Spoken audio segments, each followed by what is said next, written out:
네, 그러면 지금부터 디지털 이코노미 포럼 2018 오후 첫 번째 세션을 시작하도록 하겠습니다.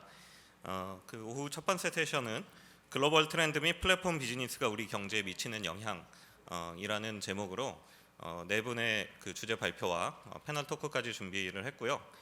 이렇게 뜻깊은 자리에 제가 진행을 맡게 되어 감사드립니다. 저는 그 본 행사의 공동 주관 중에 하나인 코리아 스타트업 포럼의 대표를 맡고 있는 최성진입니다. 반갑습니다.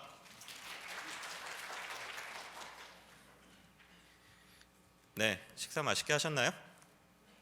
네, 약간 졸리실 수도 있는데 정말 그 좋은 주제에 좋은 발표들이 준비되어 있으니까요.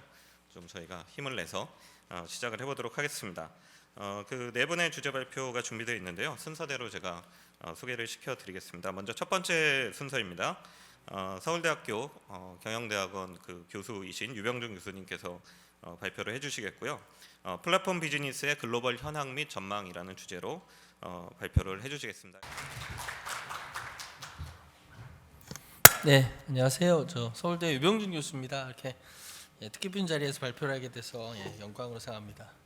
오늘 제가 발표할 주제는 플랫폼 비즈니스의 글로벌 현황 및 전망입니다. 간단히 저희가 그 글로벌 현황에 대해서 세계에서 플랫폼 기업들이 어떻게 지금 성장하고 있는가에 대해서 말씀드리고 그 전망, 미래 전망에 대해서 말씀드리도록 하겠습니다. 그래서 플랫폼 비즈니스의 정의부터 왜 플랫폼 비즈니스가 부상했는가까지부터 여러 해외 기업의 사례, 국내 기업의 사례, 미래까지 말씀드리겠습니다.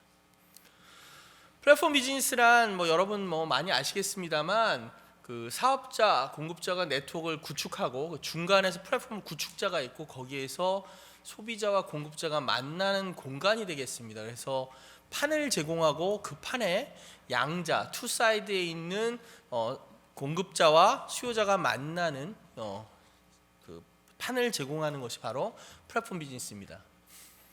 그래서 이 플랫폼 비즈니스는 기존의 전통적인 저희가 그 파이프라인 비즈니스 모델이라고 할 수 있는 기존의 비즈니스 모델과 다른데요. 기존의 모델에서는 공급자가 그 공급할 물건, 서비스를 정하고 그것을 사용자에게 전달하는 일관된 방식, 일렬로 순차적인 방식에 의해서 서비스와 물품을 제공하게 됩니다. 이에 비해서 플랫폼에서는 공급자와 컨슈머가 같이 만나서 이 공간을 공유하게 되고 이 공간에서 물건을 제공받게 되는데, 그래서 다른 점이 있다면 컨슈머가 이 프로듀서의 서비스와 제품의 공급에 소위 관여를 하고 인터랙션을 하게 된다는 것이죠. 이것에 의해서 나온 것이 또 프로슈머라고 할 수 있는, 그죠? 생산에 참여하는 컨슈머의 개념이 나오게 된 것도 바로 플랫폼 비즈니스에 기반한다고 할 수 있겠습니다.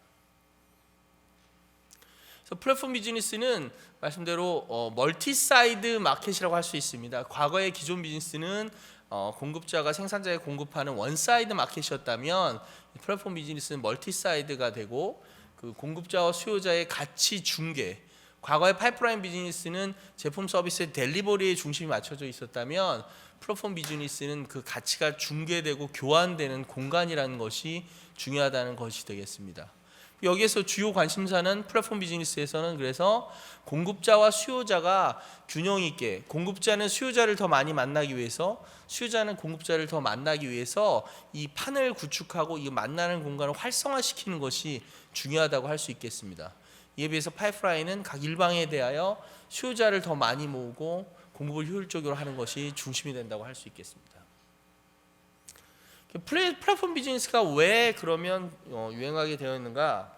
과거 10여 년 전만 해도 세계 대표적인 기업들은 마이크로소프트, 인텔, 시스코 등 바로 상품을, 제품을 공급하는 기업들이었습니다. 하지만 현재 두각을 나타내고 있는 애플, 그리고 팡이라고 할 수 있는 구글, 아마존, 페이스북, 넷플릭스 등은 바로 무엇이냐면 플랫폼 기업입니다. 그래서 죄송합니다.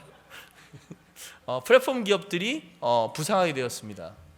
플랫폼 기업이 각광받고 있는 네 가지 큰 이유는, 첫 번째, 선도 기업들이 플랫폼을 통해 수익을 확대하거나 거대 기업으로 성장하고 있는 현상이 나타났다는 것이죠. 그 영향력이 커졌고 대세를 장악한 기업들이 바로 플랫폼 기업들이라는 것이죠. 그리고 ICT, 인포메이션 앤 커뮤니케이션 테크놀로지의 진화에 힘입어서 그 플랫폼 구축과 활용이 훨씬 용이해지고 파워풀해졌습니다.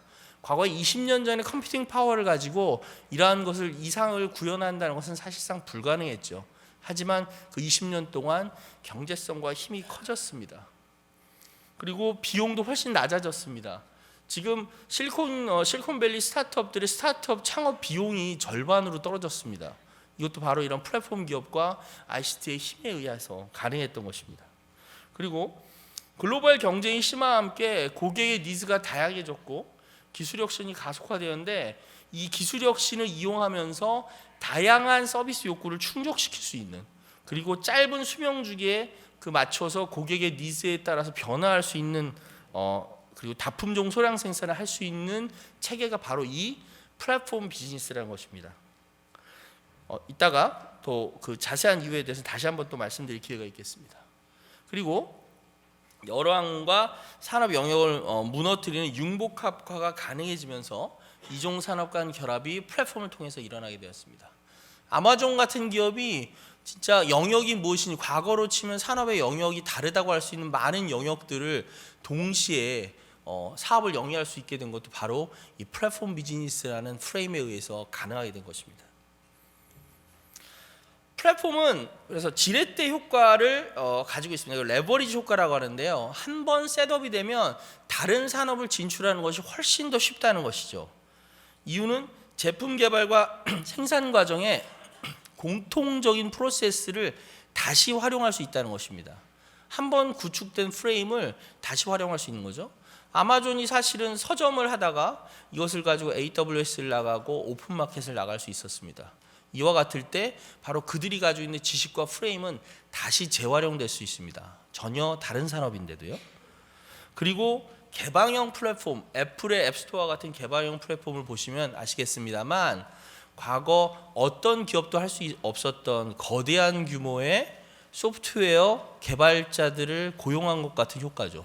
전 세계 소프트웨어 개발자를 고용한 것 같은 효과를 이 개방형 플랫폼을 통해서 모으고 이 모여진 이 상품들의 많은 전 세계의 사용자들이 참여하게 되는 것입니다. 그리고 상품은 너무나 다양한 상품들이 공급이 되게 되는 거죠. 플랫폼은 그리고 강력한 비즈니스 모델 구축의 토대가 됩니다. 이 플랫폼에 관계자들이 전부 모이게 되죠. 이 상승 효과가 일어납니다. 많은 수요자가 있으면 많은 공급자가 모이고 다시 많은 공급자를 보고 다시 수요자가 모이게 됩니다. 그리고 여기에 ICT, 인터넷의 테크놀로지에 의해서 연결이 훨씬 더 효율적으로 된다는 것이 결합되면 무서운 폭발적인 성과를 이루게 됩니다. 플랫폼은 서비스 기반 경제의 핵심 동력이 됩니다. 서비스를 쓴 만큼 대가를 지불하는 개념인데요. 이에 따라서 과거 서비스들이 이렇게 분리되어서 각각의 공급자들이 서비스를 공급하던 것에서 플랫폼 기반 기업이 통합 서비스 판을 제공하고 여기에서 서비스 업자들을 플랫폼에 모으게 됩니다. 이 얘기는 자율적 참여이기도 하지만 다른 말로는 플랫폼을 제공하는 제공자가 어느 정도 서비스의 선별성을 유도할 수 있다는 강점도 가지고 있습니다. 이것은 다시 한번 플랫폼 사업자가 상당 부분 사업을 지배할 수 있는 장점을 가지게 된다는 것이죠.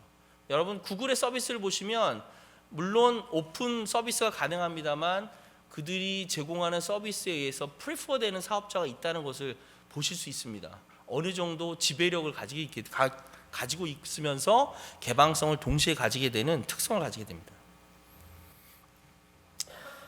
플랫폼은 그래서 기업 전략상의 체급을 결정하게 되는데 규모가 큰 기업이 크는 이게 이제 스케일 오브 이코노믹스가 바로 수요 부분의 스케일 오브 이코노믹스가 발생하게 되죠. 그래서 네트워크 기반 경제를 가지게 됩니다. 선발주자 후발주의 격차를 갈수록 벌어지게 하고 이것이 회복할 수 없게 하는 어려움이 있습니다. 이것의 역효과로는 사실은 빵이나 실리콘밸리의 경우 이거 소위 말하는 큰 기업들 과거에는 많은 도전들이 IT에서 가능했었는데 데이터와 플랫폼의 규모에 의해서 새로운 기업이 등장하는데 좀 어려움이 있을 수 있는 규모의 경제 부분이 나오고 있습니다. 물론 이것을 위한 해결책도 다시 모색이 되고 있기 때문에 해결은 되겠습니다만 현재로서는 이 규모의 경제 이펙트가 상당히 세계를 도미네이트하고 큰 기업들이 세계를 지배하는 현재 상황을 만들고 있습니다. 플랫폼 기업은 기존 기업들을 지배할 것이라고 보는 많은 의견들이 있습니다. 스탠다드 & 푸어스 500에서 현재 그리고 한 2020년까지 플랫폼 기업의 비중은 뭐 늘어나고 있습니다만 한 5% 정도로 합니다. 하지만 성장률에 있어서는 기존 스탠다드 & 푸어 500 기업들의 성장률이 연평균 과거 10년간 16%였던 데 비해서 플랫폼 기업들의 성장은 330%에 이르고 있습니다. 엄청난 성장을 플랫폼 기업이 이루어왔고 그 성장을 통해서 지배하는 기업들로 세계를 지배하는 기업들로 부상하게 되었습니다. 그리고 그 위험성은 일방향성이라는 어려움도 있습니다. 마이크로소프트와 우리나라의 삼성 같은 그 디바이스와 소프트웨어 제품을 제공하는 기업이 구글과 우버와 같이 하드웨어 또는 소프트웨어의 서비스를 제공하는 기업의 지배를 받을 수 있다는 우려, 말씀대로 플랫폼을 장악한 기업에 의해서 상품의 선택이 영향을 받을 수 있는 그러한 우려성을 가지게 됩니다. 그만큼 플랫폼 기업이 더욱더 소비자의 앞에 선발에 서서 그들에게 선택을 유도할 수 있는 장점을 가지고 있다는 거죠. 그래서 해외 비즈니스 플랫폼 사례는 시간 관계상 제가 간단히 애플, 저희가 아는 애플이 되겠습니다. 애플은 중개 수수료라는 수익 모델을 플랫폼 비즈니스에 사용하고 있습니다. 잡스 룰이라고 그러죠. 30%의 수수료를 가지고 엄청난 매출을 올리고 있습니다. 우버 역시 중개 수수료 모델로 2009년 미국에서 창업되어서 이제 12,000명의 직원을 가진 큰 기업이 되었습니다. 그리고 여기 그랩이라는 기업이 있습니다. 2012년 말레이시아에서 창업되었고 5,000명의 직원을 가지고 있습니다. 역시 우버와 유사한 모델이지만 동남아시아에서 우버에 대항하는 기업으로 어떻게 보면 또 동남아시아 더 선호되는 기업이 되었습니다. 에어비앤비, 미국에서 창업된 기업으로 역시 중개 수수료를 모델로 하고 있습니다. 알리바바, 중국에서 창업된 기업입니다. 주 수익 창출이 중개 수수료인데 온라인 쇼핑, 그래서 전 세계에서 가장 크다고 하는 타오바오를 운영하고 있고요. 큰 매출을 올리고 있는 기업입니다. 세계적인 중국 기업이 되었습니다. 링크드인이라는 서비스는 여러분 아시겠습니다만 미국에 있는 SNS 서비스인데요. 구독료라는 두 번째 수익 모델을 할 수 있는 구독료 수익 모델을 가지고 있는 기업으로 프리미엄 서비스로 잡마켓 서비스를 제공하는 면에 특징도 가지고 있습니다. 구글입니다. 이 기업에 워낙 이 구글을 모르시는 분은 없으시겠고요. 수익 모델은 세 번째 수익 모델이라고 할 수 있는 광고 수익 모델을 가지고 있습니다. 페이스북입니다. 페이스북도 역시 광고를 수익 모델로 하고 있고 소셜 네트워크, VR 등의 서비스를 제공하는 기업입니다. 이 세계를 주름잡고 있는 기업들 여러분 보시고 계신데요. 아마존, 이거는 미국에서 창업돼서 60만의 직원을 가지고 있습니다. 지금 1위까지 잠깐 올라갔다 2위로 다시 내려오기도 했습니다만 세계적인 기업이고 주 수익 창출 수단에서 재밌는 부분은 라이센싱이라는 네 번째 수익 모델을 가지고 있습니다. 쓴 만큼 페이를 받는 모델이 되겠습니다. 그래서 AWS, 아마존 웹 서비스 같은 경우에 쓴 만큼 고객이 돈을 지불하는 형태의 서비스를 제공하고 있고 이러한 수익 모델을 기반으로 세계적인 기업이 되었고 1, 2위를 지금 다투는 기업이 되었습니다. 우리나라의 대표적인 자랑스러운 기업인 네이버, 그래서 99년 창업되었고 현재 여기는 구글과 유사하게 광고 수익 모델을 가지고 있고 라인, 포털 사이트, 검색 엔진 등 서비스를 가지고 있습니다. 또 하나의 대표적인 우리나라의 기업인 카카오인데요. 카카오는 95년 창업되었고 약 6,600명의 직원을 가지고 있습니다.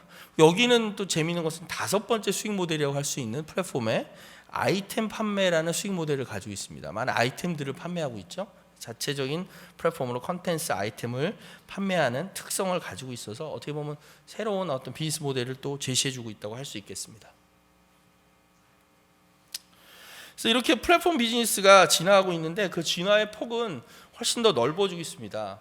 플랫폼화가 불가능하다고 생각되어 온 비즈니스도 이제 플랫폼화가 되고 있습니다. 대표적인 것이 블록체인 비즈니스의 3차 진화라고 할 수 있겠습니다. 1차 진화가 암호화폐 시장의 열림이었다면 2차는 많은 기업들이 지금 암호화폐 기술을 많이 발전시키고 있습니다. 이거에 이어서 지금 3차로 활발한 움직임을 가지고 있는 것이 바로 비즈니스 블록체인을 기반으로 한 많은 비즈니스 애플리케이션들이 이제 개발이 되고 있습니다. 다시 한번 블록체인 기반 플랫폼이 나오고 있습니다. 앞으로 큰 성장이 기대되는 분야라고 할 수 있습니다.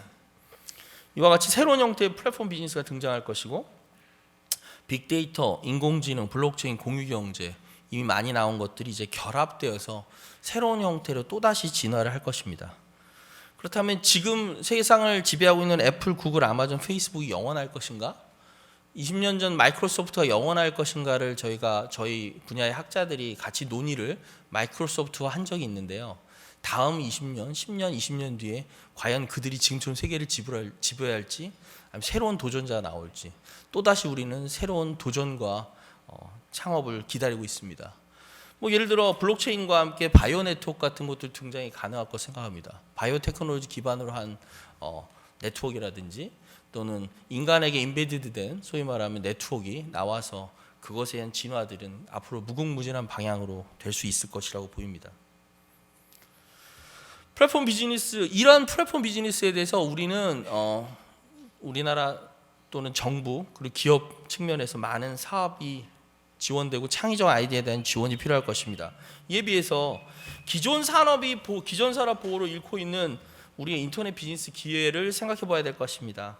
안타까운 점은 규제로 지금 우리나라가 만약 규제를 하지 않았다면 우리나라에 아마 그랩 이상 가는 기업이 있었을 텐데 저희는 그것을 놓치고 있습니다. 그 기회를 놓치고 있고 많은 기업들, 에어비앤비, 우버와 같은 기업들의 기회를 우리는 상실하고 있고 또다시 많은 다른 기업들의 기회를 상실하고 있습니다.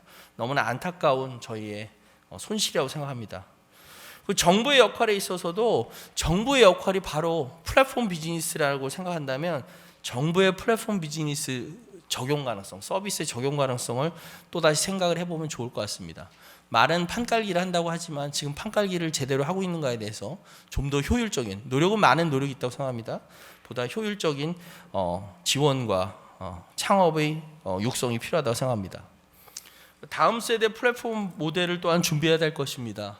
블록체인 이것도 저희가 많은 규제 속에서 지금 사실은 성장하지 못하고 있습니다. 바이오 산업과 이런 플랫폼 비즈니스의 또 다른 결합 이것에 대해서도 우리가 이제 생각해 봐야 되는데 아직 상당히 미진하다고 생각합니다. 이런 문제가 해결된다면 플랫폼 비즈니스, 세계의 플랫폼 비즈니스의 전망, 우리나라에서 플랫폼 비즈니스의 전망과 발전은 무궁무진한 가능성을 가지고 있다고 생각합니다. 예, 이상입니다. 감사합니다. 네, 서울대 유병준 교수님께서 플랫폼 비즈니스의 글로벌 현황 및 전망 마지막에 재원까지 아주 훌륭한 말씀을 해주셨습니다. 다시 한번 유병준 교수님께 큰 박수 한번 부탁드리겠습니다. 네, 그리고 두 번째 스피커를 초청해 드리기 전에요.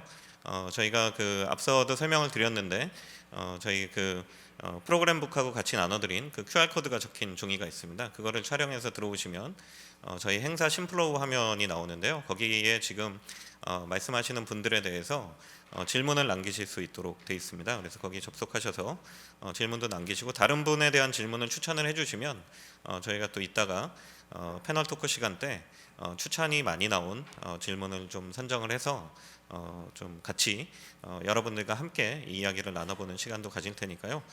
그쪽으로 들어와 주시고 저희가 조금 전에 저희 300명의 접속 인원이 꽉 차서 접속을 못하신 분이 몇 분 계실 거예요. 지금 저희가 인원을 500명으로 늘려놨기 때문에 지금 접속하시면 또 질문도 남기실 수 있고 추천도 하실 수 있으니까요. 그쪽에 계속 질문과 추천을 남겨주시면 좋겠습니다. 그러면 이제 두 번째 순서입니다. 두 번째 순서는 굉장히 여러분들도 잘 아시는 분이시죠. 다음 커뮤니케이션의 창업자였고 현재 기획재정부 혁신성장본부의 공동본부장을 맡고 계시고요. 또 소카 대표로서 창업자, 투자자, 또 다시 창업자의 역할로 큰 역할을 해주고 계신 이재용 대표님을 모셔서 플랫폼 비즈니스 트렌드와 혁신성장에 대한 이야기를 들어보도록 하겠습니다. 여러분의 힘찬 박수로 환영을 부탁드리겠습니다.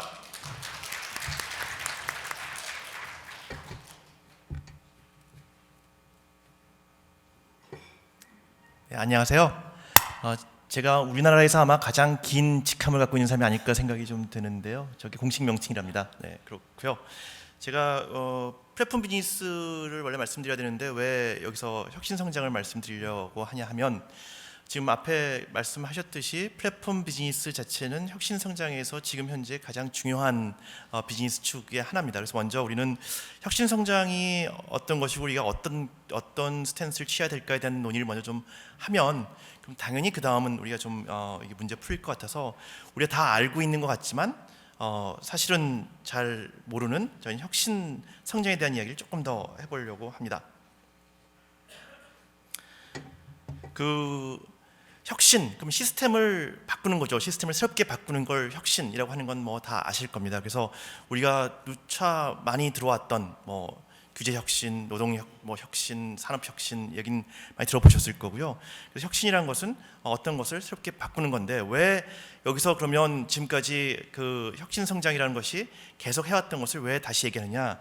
사실 우리가 지금 더 중점을 두고 있는 혁신은 그냥 단순한 혁신이 아니라 사실은 디스럽티브한 파괴적, 창조적 혁신이라고 생각합니다. 기존의 시스템을 개선하고 조금 더 나았게 바꾸는 것이 아니라 기존 시스템을 파괴하면서 새롭게 바꿔나가는 그런 혁신을 이야기하는 것이거든요. 지금 아까 예를 들어주셨던 그 비즈니스들 같은 경우가 대부분 다 기존에 있던 비즈니스를 조금 더 개선해서 만든 것이 아니라 새롭게 10년 전에는 다 존재하지 않았던 회사들, 20년 전에는 뭐 그야말로 뭐 존재하지 않았던 회사들이고 10년 전에는 이름도 못 들어본 회사들이 지금 전 세계 플랫폼 비즈니스를 이끌고 있습니다. 그러니까 실제로 그것은 기존 시스템을 개선하는 것이 아니라 기존 시스템을 파괴하고 창조적으로 바꾸면 거기서 더 많은 가치가 나오는 것이 기본적인 이야기인 거죠. 그래서 이것이 실질적으로는 기존에 있던 존재하는 대기업이나 이런 것이 하기 쉽지 않은 것이고 혁신을 할 수 있는 기업들이 이제 스타트업 또는 뭐 벤처 기업들 이렇게 표현되는 기업들이 많은 것입니다.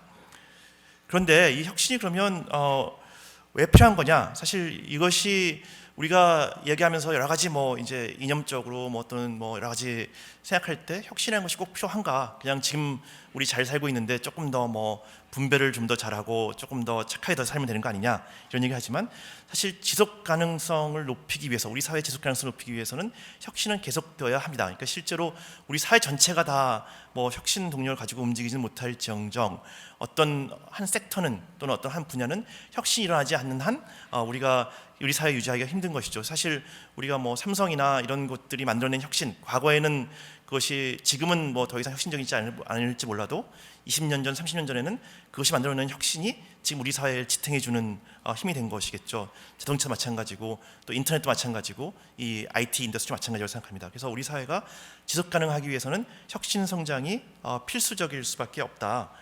그런데 또 하나 우리 고민해야 될 부분이 좀 있다고 생각합니다. 그러면 지속 가능하기 위해서 혁신이 필요하니까 우리가 혁신을 무조건 가장 높은 우선순위에 둬야 되는 것이냐, 어떤 혁신을 해야 되는 것이냐 하면 우리가 가지고 와야 되는 키워드는 지속 가능한 혁신이라고 생각합니다.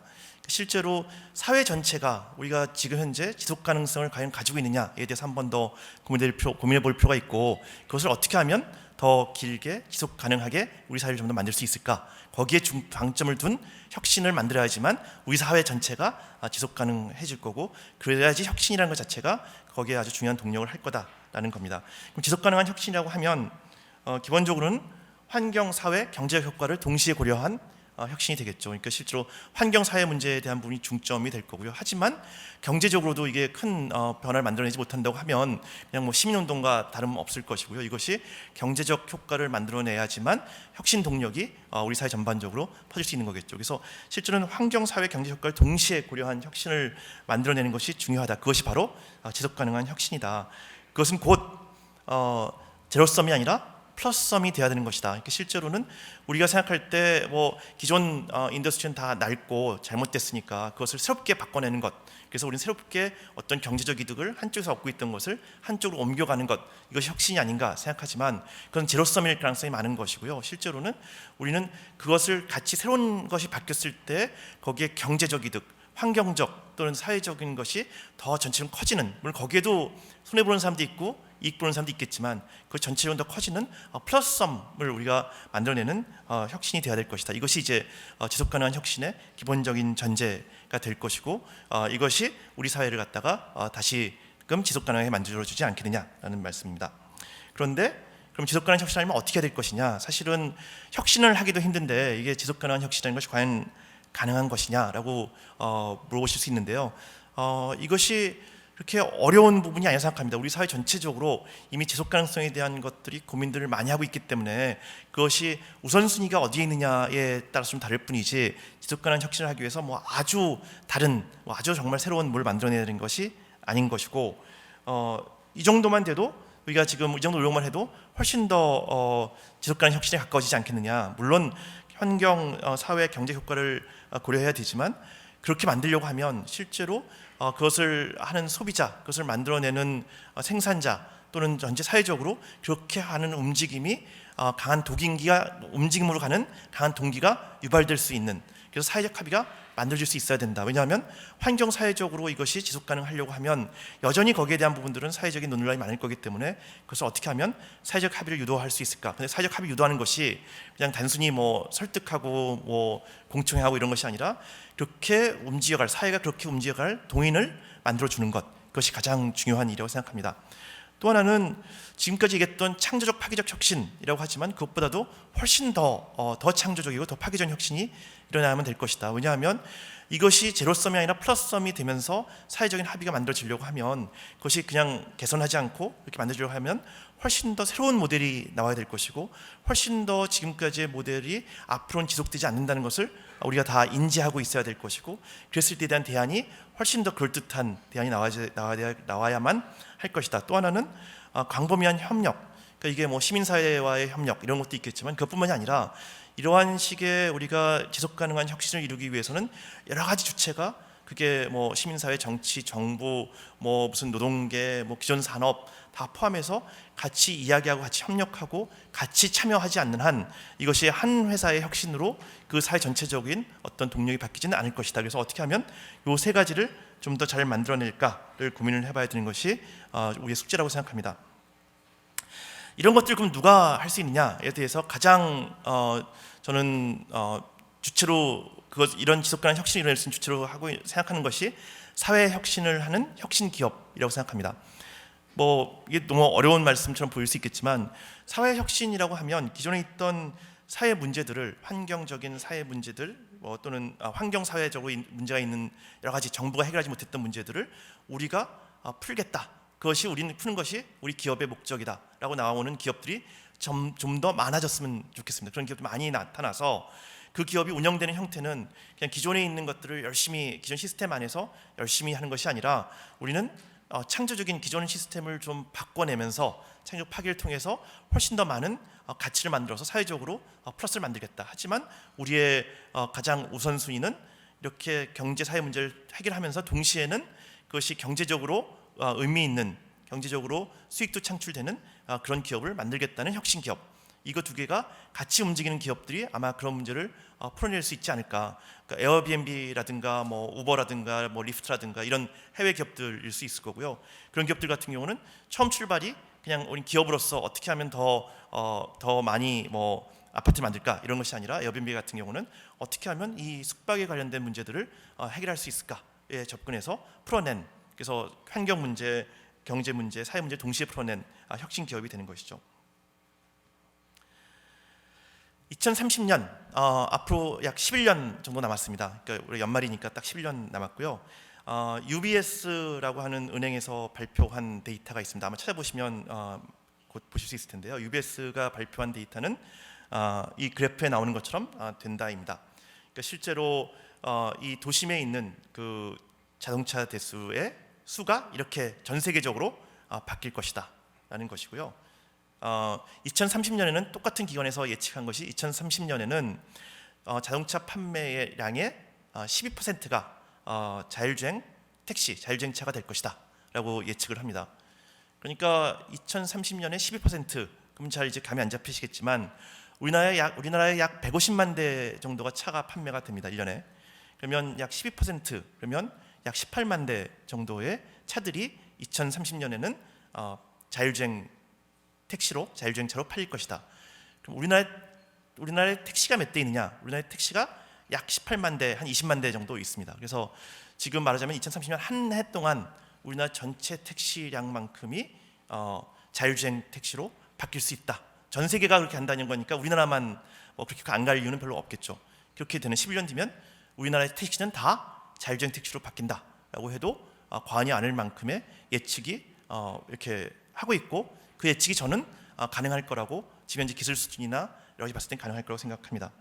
그러니까 이게 먼 얘기가 아니죠. 그러니까 실제로는 우리가 지금 여러 가지 그 사회적인 갈등들이 유발되고 있지만 특히 교통 문제는 더 심각하긴 합니다만, 과연 이게 우리가 지금 우버를 갖고 또는 우리 카카오, 카풀, 소카, 타다 이런 거 갖고 지금 논의해야 될 때이냐? 왜냐하면 11년 뒤인데 11년 뒤가 됐을 때는 우리가 더 이상 그 회사들이 아니라 새로운 그 드라이버레스 택시, 그러니까 무인 택시를 가지고 논의를 해야 될 때가 올지도 모르겠다라는 이야기를 말씀드리는 것이고요. 그러니까 미래는 생각보다 정말 가까이 오고 있고, 우리가 지금까지 가져왔던 속도, 정책을 만들고 그 다음에 그 혁신을 하고 하는 속도보다 더 가속도가 붙어서 지금은 더 빠르게 혁신들이 일어나고 있다고 생각합니다. 이 11년 뒤에 이렇게 바뀌는 상황에서 우리나라에 과연 자동차 생산을 하는 업체들, 자동차 부품 업체들 또는 택시, 그다음에 버스, 그다음에 기존 이 플랫폼 회사들, 이게 어떻게 바뀌어야만 가능할 것인가? 이렇게 됐을 땐 또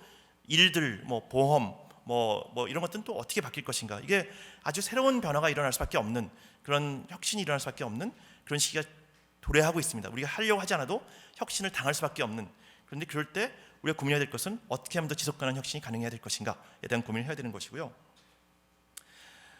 정부는 제가 정부 입장을 대변하는 것은 아닙니다만, 정부 같은 경우는 지금까지는 과거에 발목 잡혀서 과거의 어떤 그 규칙, 과거의 법 또는 과거의 사회 제도에 발목 잡혀서 한 발짝도 못 나가고 있습니다. 그런데 앞으로는 미래를 위한 새로운 규칙을 만들어야 합니다. 그러니까 미래를 내다보고 10년 뒤에 저렇게 바뀐다고 하면 정부가 새로운 규칙을 만들어야 하지만, 그걸 바탕으로 기업들은 더 지속가능한 혁신을 만들어낼 수 있고, 또 그것으로 인해서 피해보는 또는 이익을 보는 사람들에 대해서 제대로, 이익 보는 사람들은 제대로 세금을 가지고 우리가 걷고, 피해를 보는 사람들한테는 제대로 보상을 해주고, 이럴 수 있는 시스템이 만들어질 거라고 생각합니다. 그래서 기업들이 지속가능한 혁신을 할 수 있는 판을 만들려고 하면 정부 역할이 아주 중요한 것이고요. 그러다가 기업한테 혁신을 할 텐데 기존의 시스템과 같이 합의해 와라라고 하는 것은 저는 아주 잘못된 접근이라고 생각하고요. 실제로는 정부가 앞장서서 미래를 위한 새로운 규칙을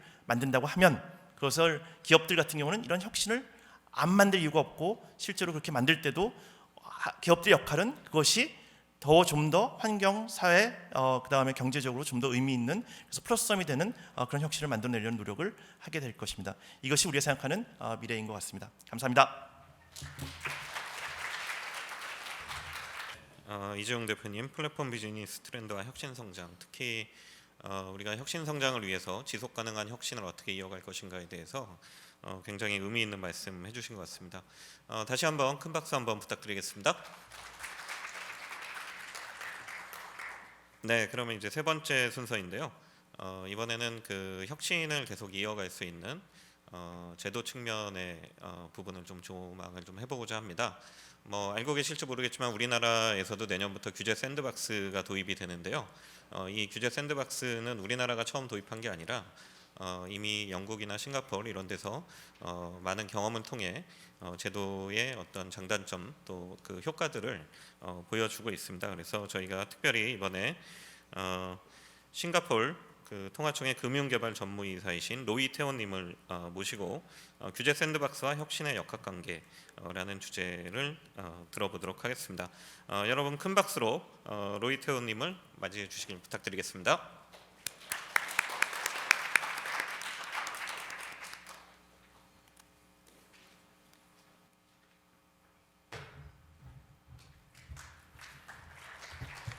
안녕하세요.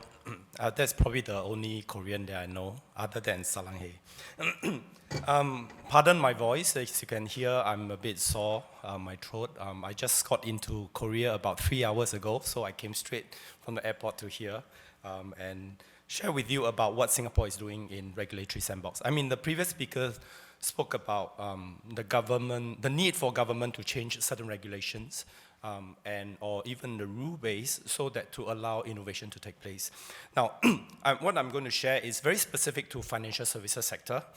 Financial services is a major part of the Singapore economy. It takes up about more than 13% of our GDP, so it's a major driver of our economy.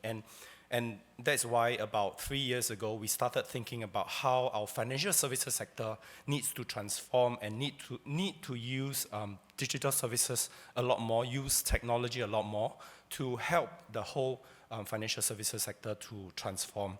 And this is one area that we have been working quite hard on, and I'll just share with you some of the things that we have been doing in Singapore. It is not an easy part, especially when we talk about financial services. It touches on a lot of people's money. So in fact, financial services, compared to a lot of other businesses, is probably one of the most regulated industry. And this is where innovation and regulation always have that struggle of how do we then balance the two while maintaining safety and soundness within the financial services sector, but at the same time, how do you then allow innovation to take place? So this is a very difficult task. But the good thing about in Singapore is the Monetary Authority of Singapore. It's not just the Central Bank of Singapore. It is also the regulator of the financial services sector, covering all financial services from banking, insurance, capital markets, asset management. But we are also the development of the financial services sector. So as you can see, I'm from the financial center development. So I look after how do we grow Singapore as a financial center.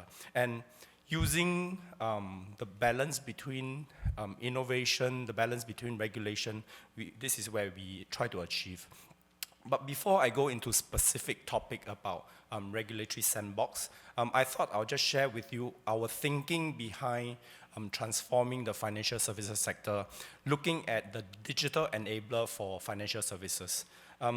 If you take a look at this is really our Singapore story, our Singapore strategy of how do we want to use digital economy enablers for our financial services sector.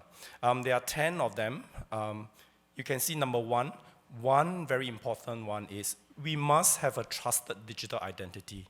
So before anything can be put online or be on electronic form, there must be a digital identity. You can't be holding on to your passport or you can't be holding on to your identity card and then you want to do you want to use technology or to onboard your customers. It's almost impossible. So in Singapore, we have created something called MyInfo. This is a government effort where every one of our citizens and residents in Singapore has an identity with the government. And with this digital identity, today, you can actually open a bank account and receive your credit card without leaving your house, without even sending any physical document. So this is where the trusted digital identity come into play. And of course, that has to match with a digital data hub. So identity is one thing, but how do you then onboard your customer? For example, your home address, your date of birth, how do you prove that? So you need a data hub. So number one and number two, we have a platform. Although it's not a platform business here that we are talking about, but in Singapore we have a platform called MyInfo where it stores digital identity plus individual data. We have about 20 over data points about a particular person, which include your name, date of birth, your income, and etc., etc. So with that information, the bank can then onboard you, or the financial services institution can then onboard you without you having to provide them with any physical document. So that's allow digital economy to take place. Without those two, I think that is a fundamental, which is why it's number one and number two. However, there is always the question about privacy, the question about consent. So it is important that while government is holding on to these data, you require the consent of these customer and consumer before the data can be released to the private sector. So a consent framework is put in place. Not everything that's in the data hub will be available to the private sector. The customer themselves has to provide that consent. So today, for example, if I were to come, if I'm over here, I want to open a bank account, all I need to do is to log on to the bank, and then tell the bank that go and take my data from MyInfo.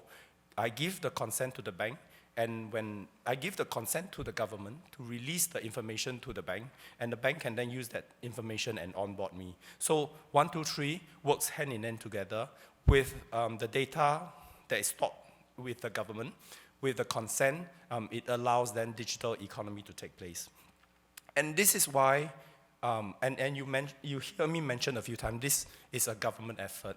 There are certain things that can be done by the private sector, but there are also certain things that can't be done by the private sector. Things like such a big platform, you want it to be trusted, you want it to be a public infrastructure, but then at the same time, it is not money generation, it is not profit generating. So not many of the private sector will want to do. Now, if the private sector wants to do like what has been shown previously, they are going to monetize the data, but that's not what we want to do here in digital economy. And there are certain other things which I won't go into detail, such as data residency policy, where the data reside. In Singapore, we don't enforce that the data must be in Singapore. It can be anywhere, because to us, it doesn't matter where your data is, as long as your data is protected. Then number 6, number 7 is all about open platform, about using API, about using cloud computing to enhance digital economy. Number 8, with all this in place, we need strong talent. So I also take care of talent development for the financial services sector in Singapore. So something that we are very focused on, how do we then work with our Institute of Higher Learning, the universities, the schools, to ensure that we have a good pipeline of talents helping the Singapore economy. Number 9, which is what I'm going to focus a lot on, we make policy not by just sitting behind a desk thinking, writing white paper. We make policy based on experimentation, based on empirical data. And this is achieved through the regulatory sandbox that I'll describe a lot more later. And last of all, which is very important, with all this data flowing in the whole digital world, there needs to be good cybersecurity to ensure that the data is secure. So what I'm going to cover a lot more today is about the sandbox. Now, we introduced the sandbox sometime in 2015 in Singapore, so it's been a few years. Many people ask me the question, so with the sandbox, how many companies have already been launched in the sandbox? The way we look at sandbox is not so much like a playground where everybody can come into play. The whole purpose of sandbox is really when there are certain new innovation that is so new that is gray in the area of regulation. If our regulatory framework or our rules already allow you to do certain things, we don't really want you to be in the sandbox. You either apply for the license or just do it if no license is required. So only when it is going against certain regulation, but yet it is innovative, that it is helping people, it is purposeful innovation, then we will want to put you in the sandbox to make sure that things work well. Which is why even over the last 3 years, while we have more than 100 over applications for sandbox, most of them we said that actually you don't need to be in the sandbox, you can just go ahead and do it. In fact, it's only a handful, like 5, 6 of them, that either have graduated from the sandbox or are still in the sandbox. If I'm not wrong, we have currently 2 in the sandbox. We have another 3 that has graduated from the sandbox. Some are successful, some are not. So sandbox is, like I mentioned earlier, is really the last resort for us. We use a lot of other tools to encourage innovation within the financial services sector. I mean, we run, as part of the Singapore FinTech Festival, I don't know how many of you went. Part of the reason why I'm having this sore throat was because last year we had about 45,000 people coming to Singapore to just discuss and talk about FinTech. And within the FinTech Festival, we run a few things like the hackathon and the challenges to encourage innovation within the financial services sector. We also do experiment with financial institutions. If you're interested, actually MAS together with quite a number of central banks around the world are working on a blockchain solution for interbank settlement purposes. So this is called Project Ubin. If you go to MAS website, you will be able to find this particular project. Project Ubin, U-B-I-N. So we are not shy to experiment with our private sector, with our financial institutions. A lot of times in the past, maybe people have said, oh, you are a regulator, you need to keep an arm's length. But really, it's not the case. we feel that in order for us to all move forward together as a public sector, we also need to work with the private sector very closely. So regulatory sandbox is just one of the many tools that we use within the financial services sector to encourage innovation to take place. So a little bit more about sandbox before I run out of time. So what is the sandbox? I mentioned it's really an environment that is created where we specify certain boundaries. I'll give you an example. If a new company say they want to test out something new, and we think that it is very innovative, we may then say that, okay, you can do this as a public experiment, but limit that to X number of customers and a particular transaction volume or value. So that if something were to happen, the consequences will not be so disastrous. If you think about it, this concept of sandbox is not a new concept in general industry. In the medical world, we have been running this for a long, long time. Before a new medicine is being introduced, they will definitely test on real human being. But when they test on the real human being, they will limit the test to a certain group of people who are of a certain age, who are of a certain classification, and then they do the testing. So this is really very similar and nothing new in our industry. It's just that right now it is very widely used outside of the medical industry. So the sandbox idea, not new, but it is new in a lot of other industry. Why are we doing that? Because really, financial services, the rule is very strict. We need to see how we can allow innovation to take place without causing a lot of safety and soundness issue within the financial services sector. So how do we do that? We relax certain rules when they are in the sandbox. Ordinarily, they may require a license. Maybe within the sandbox, we will say that you don't need the license within the sandbox period. But after the sandbox period, they may or may not need the license, depending on the outcome of the experiment. And who can be in the sandbox? It can be anybody. Need not be a financial institution. It can be a startup. It can be, and most of the time, currently we have a financial institution in the sandbox, and the rest of the sandbox participants are all startups. And when is it open? It's always open. So anytime people have a new idea, they want to innovate, they want to think about testing out certain things within the sandbox, they can then approach us. So that's the whole idea of our sandbox. The main objective is on the right-hand side. It's really about encouraging innovation within the financial services sector without causing safety and soundness issues, so we can manage our risk better. And of course, with that, it creates a lot more opportunities for our participants within the financial services sector in terms of whether they are startups, whether they are financial institutions. They need not be scared that, oh, I'm trying something new and it might touch on regulation, and the regulators get very upset about it. So as a regulator, I think we participate actively within the sandbox itself. We work with them hand in hand and help them to go through the whole phase and whole processes. So right now, I think it came out to be quite successful. While we don't have many of the participants within the sandbox, that's because our current regulatory framework already allow innovation to take place. There are very few of those examples where they are very innovative, and therefore we bring them into the sandbox and test out the ideas within the sandbox. And many of them are doing very well. Of course, there's one that didn't do quite well, so they have exited the sandbox, and then we learn from there. And we make policies adjustment from there as well. Because in the past, a lot of times when we make policy, we tend to just think theoretically. There's no practical exercise to help us to develop our policy. But with the sandbox, we are able to fine-tune our policy based on the outcome. So recently, we just introduced the Payment Services Bill. The Payment Services Bill is a result of our experiment within the sandbox with a lot of payments player. With that, thank you very much. I'll share with you a lot more at the panel later on. Thank you. 네, 싱가포르의 사례, 또 특히 규제 샌드박스에 대해서 상세하게 설명을 해주셔서 저희도 많은 참고가 된 것 같습니다.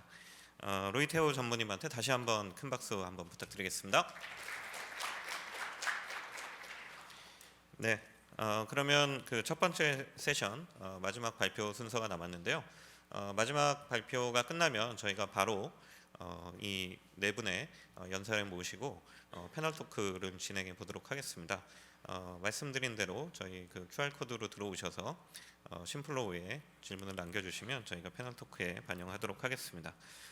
그러면 그 마지막 순서는 플랫폼 혁신과 일상의 변화라는 주제로 카카오 모빌리티 대표이신 정주환 대표께서 발표를 해주시겠습니다. 여러분 따뜻한 박수로 환영을 부탁드리겠습니다.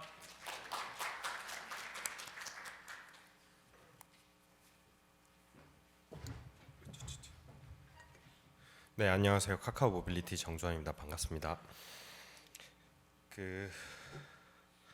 오늘 이제 카카오 모빌리티에서 서비스를 운영하면서 겪어온 어떤 일상의 변화들을 공유드리고자 합니다. 먼저 카카오 모빌리티는 작년에 설립된 회사고요. 저희는 모든 사람들의 생활을, 일상을 보다 스마트하고 보다 빠르게 움직이게 하자라는 취지로 설립이 되었습니다. 이 얘기를 들을 때 많은 분들은 그 소비자로서, 유저로서, 승객으로서 자기의 삶이 더 빠르고 편리해지는 것도 생각을 하시지만, 저희는 택시 기사님들이나 대리 기사님들, 즉 우리 플랫폼에 연결된 참여자들, 그들의 일상도 더 빠르고 편리하게 움직이는 것을 만들겠다라는 비전을 가지고 있습니다. 그런 생각을 바탕으로 택시, 대리, 내비, 주차 등 다양한 서비스들을 만들고 있고요. 이제 무언가 하나가 나올 때마다 굉장히 많은 산통들이 있는데, 최근에 이제 카풀 같은 서비스들을 준비를 하고 있습니다. 카카오 택시로 모빌리티 서비스를 시작한 지 지금 이제 거의 4년이 되어 갑니다. 3년 6개월 동안 저희가 바라보는 가장 중요한 숫자는 몇 건의 이동을 우리 플랫폼을 통해서 더 편리하게 만들었는가라는 관점입니다. 지금까지 저희는 누적해서 약 35억 건의 이동을 저희 플랫폼을 통해서 제공을 했습니다. 카카오 택시를 런칭을 했고, 차가 없는 사람들을 이동을 편리하게 하기 위해서 카카오 택시를 런칭을 했고, 차가 있는 사람들을 위해서 카카오 내비를 런칭을 했습니다. 그리고 차가 있지만 이용할 수 없는 상황에 있는 사람들을 위해 대리 서비스가 나왔고요. 모든 차를 가진 사람들을 위해서 차를 세워둬야 되기 때문에 주차 서비스를 런칭을 했습니다. 이러한 방향에서 계속 더 많은 이동을 편리하게 만들기 위한 노력을 하고 있습니다. 저희가 이동의 숫자에 집중하는 이유가 무엇일까요? 저희가 생각하는 이동은 기존의 교통이나 통행, 이런 여러 가지 용어들로 표현된 것이 있는데요. 대부분은 어떤 산업적인 얘기입니다. 근데 이동은 많은 사람들이 겪는 일상의 액션이기 때문에 이동이라는 단어로 표현을 하고요. 그럼 이동 안에는 어떤 것들이 있을까 많은 고민을 했습니다. 일상적으로 일어나는 출퇴근이 있을 수 있고요. 아예 이주를 하는 이사 같은 이동도 있습니다. 또한 과정이 중요한 여행 같은 것들이 있습니다. 이동의 과정 자체가 중요한. 그리고 가서 즐기고 무언가를 하는 액티비티와 완전히 결합된 또 휴양이나 이런 것들도 있습니다. 이런 이동에는 그 안에도 굉장히 다양한 장르가 있습니다. 그 이동을 꿰뚫고 있는 본질이 무엇일까라는 고민을 했었습니다. 그런데 저희가 찾아낸 것은, 결국 이동이라는 것은 사람들의 삶이 어떤 사람들과 즐거운 시간을 보내건 자기 삶의 어떤 필요에 의한 순간으로까지의 가기 위한 그런 행위들이 이동이라고 생각이 되었습니다. 그래서 이동이라는 것은 퇴근해서 내가 사랑하는 가족들과 만나고, 내가 좋아하는 친구들과 만나고, 혹은 내가 사업을 하기 위해서 누군가와 얘기를 하기 위해서 움직이고, 또 여행을 가고, 이런 모든 생활의 연결을 이동이라고 보고 있고요. 그래서 그 이동, 약 35억 건의 생활의 순간들을 연결하는 것을 더 편리하게 만들자라는 관점에서 플랫폼을 만들어 나가고 있습니다. 이러한 이동이 역사적으로 계속 변화해 왔다고 생각을 합니다. 기존의 이동을 마차 시대 때부터 한번 생각을 해보면, 마차 시대에는 마차가 굉장히 비싼 재산이었다고 들었는데요. 그 마차를 소유한 사람과 소유하지 않은 사람은 둘 간에는 엄청난 이동의 능력의 차이가 생깁니다. 생활의 반경이 엄청나게 다르고 정보를 습득할 수 있는 범위도 능력도 매우 다르게 됩니다. 빈부격차에 따라 이동의 역량의 차이가 나고 그것들을 통해서 만들어낼 수 있는 일상의 질도 다른 것이죠. 이런 부분들이 점점 퍼블릭 트랜스포테이션, 즉 대중교통이나 여러 가지가 발전이 되면서 점점 편리해지고 있습니다. 근데 기존의 대중교통도 가지고 있는 문제점들이 있었습니다. 어느 지점에서 어떤 순간에 얼마나 많은 사람들이 수요가 있을지가 시시각각으로 변할 수 있고 굉장히 큰 변수인데 이런 것들을 정확하게 알 수가 없는 것이죠. 그러다 보니까 아주 단순한 약속들을 합니다. 정류장을 만들어서 이 지점에서 서는 것으로 하자. 몇 분 간격으로 버스가 오고 기차가 오는 것으로 하자라는 형태가 됩니다. 근데 그렇게 되다 보니까 교통이 편리한 지역에 부동산 가격이 올라간다던가 하는 문제점들도 발생하게 됩니다. 이러한 기존의 이동은 소유 기반에서 거점 기반 그리고 특정한 간격으로 일정 간격으로 움직이는 스케줄드 트랜스포테이션이었던 거죠.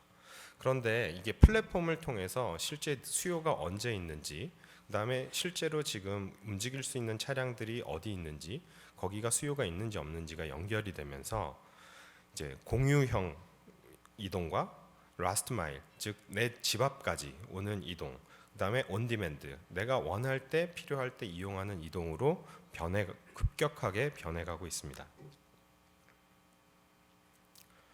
이러한 스마트 모빌리티 플랫폼의 가치는 아래와 같이 저희가 생각을 했습니다.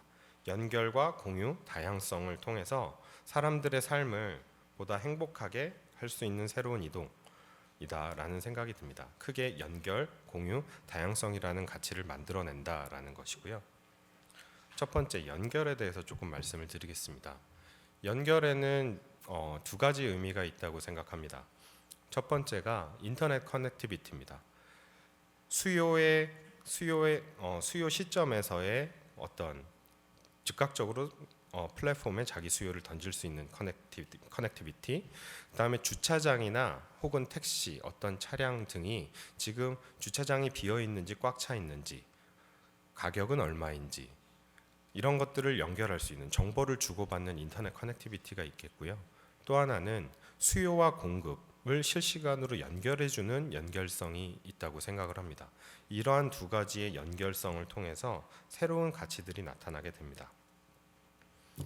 첫 번째로는 기사님들이 카카오 택시에서 설문조사한 거에 따르면 보다 쉽게 수요를 발견하게 됨으로써 더 많은 수요와 연결되게 되고요. 또 하나는 택시를 부르기 쉬워짐으로써 더 많이 택시를 부르게 되는 상황이 나타납니다. 그렇게 되면서 카카오 택시 출시 이후에 택시 기사의 수익이 약 37% 정도 증가했다라는 조사가 있습니다. 또한 보다 쉽게 연결이 되고 보다 빠르게 이동을 함으로써 택시 기사님들의 공차 시간이 17% 정도 감소했다. 이는 사회적으로도 굉장히 큰 가치가 있는 일이라고 생각합니다. 또 하나는 작은 변화인데요. 택시 기사님들의 직업의 가치가 굉장히 많이 낮아졌습니다. 근데 이 영역의 감성적인 부분에서 연결해서 작은 어떤 어떤 장치를 통해서 택시 기사님들의 호칭이 변하기 시작을 했습니다.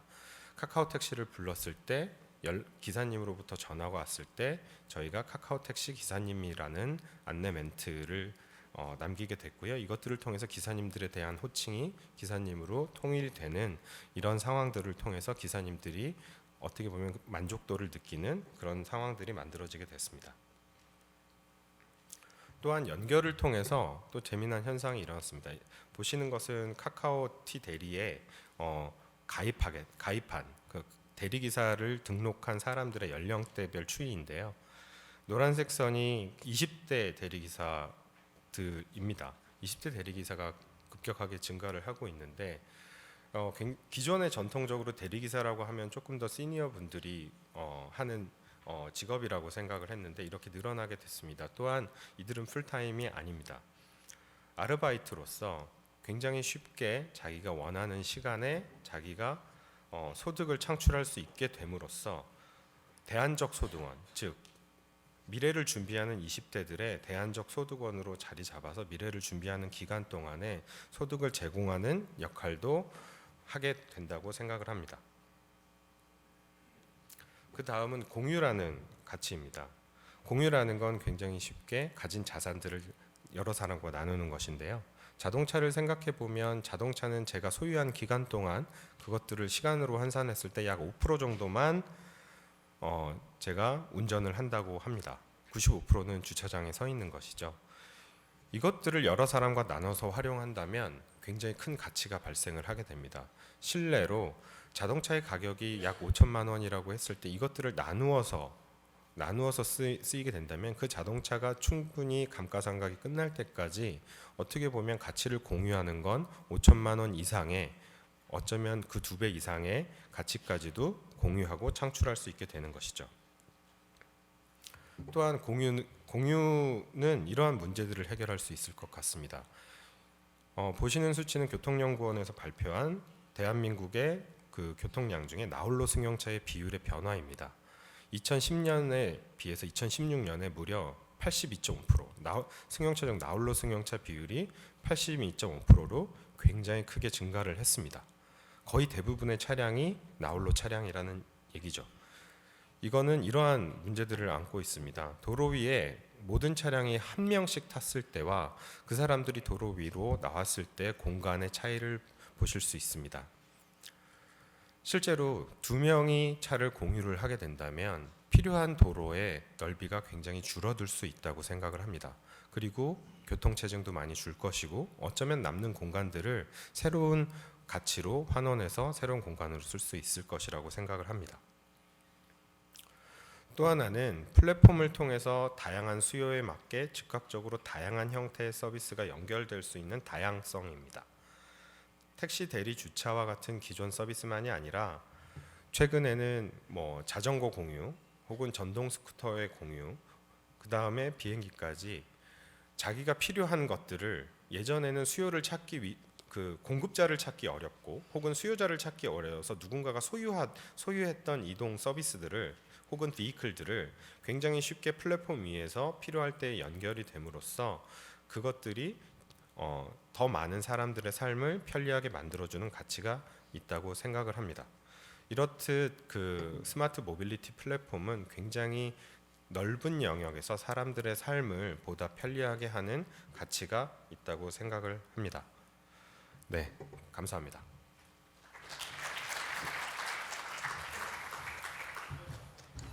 네, 정주환 대표님 감사합니다. 플랫폼 혁신과 일상의 변화, 실제 카카오 모빌리티의 다양한 서비스를 통해서 어떻게 우리 사회가 변화하고 있는지를 잘 설명을 해주셨습니다. 그러면 이제 저희가 바로 패널 토의로 넘어갈 텐데요. 첫 번째 세션 저희가 글로벌 트렌드와 플랫폼 비즈니스가 우리 경제에 미치는 영향 이라는 제목으로 총 4분의 발표를 듣고 또 여러분들이 지금 그 참여를 해주고 계십니다. 지금 그 심플로우에 접속하시면 다양한 질문들이 올라와 있는데요. 중복되는 질문이면 이제 질문들을 좀 보시고 거기에 추천을 눌러주시면 좋을 것 같고요. 아니면 하시고 싶은 질문이 없다 그러시면 또 질문을 추가해서 좀 올려주시면 좋겠습니다. 자, 그러면 지금 준비가 되고 있는데요. 네, 이번 행사는 첫날은 저희가 플랫폼 이코노미를 큰 주제로 해서 1세션과 2세션을 진행을 하고요. 내일도 이곳에서 세션 3와 세션 4가 진행이 되는데 내일의 주제는 앙트러프러너십, 창업가 정신을 큰 주제로 해서 세 번째 세션과 네 번째 세션을 이어가게 됩니다. 그러면 거의 준비가 된 것 같으니까 그 모더레이터를 소개시켜드리고 스피커분들은 다시 무대 위로 모시도록 하겠습니다. 그 김상원 대표님은 말씀드린 대로 네이버에서 오랫동안 네이버의 성장을 이끄셨고요. 그 이전에는 또 대기업에서 또 대기업의 어떤 그 변화를 이끄셨던 분이고 그 전에는 또 판사, 대한민국의 그런 이제 법률적인 부분에서 큰 기여를 해주고 계시다가 지금은 이제 네이버 대표를 그만두시고 스타트업의 성장을 돕기 위해서 저희 코리아 스타트업 포럼의 고문 역할도 해주시고 프라이머의 파트너로서 여러 스타트업에 또 투자도 같이 조언도 많이 해주시고 계십니다. 그러면 김상원 대표님을 비롯해서 네 분의 스피커를 다시 무대 위로 모시겠습니다. 여러분 큰 박수 부탁드리겠습니다.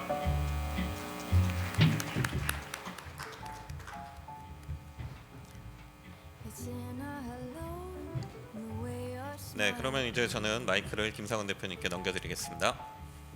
굉장히 좋은 발표 잘 들었는데요. 제가 이렇게 사회를 전문적으로 보던 사람도 아니고 어쨌든 전에 네이버 대표를 했다는 그런 연유로 오늘 굉장히 중요한 발표 후에 마더레이터, 한국말로 좌장이라고 하니까 굉장히 대단해 보이는데 좌장 역할을 맡았습니다만 막상 앉아서 준비를 해보다 보니까 이거 좌장 이런 건 아무나 하면 안 되겠다 이런 생각이 들었습니다. 이렇게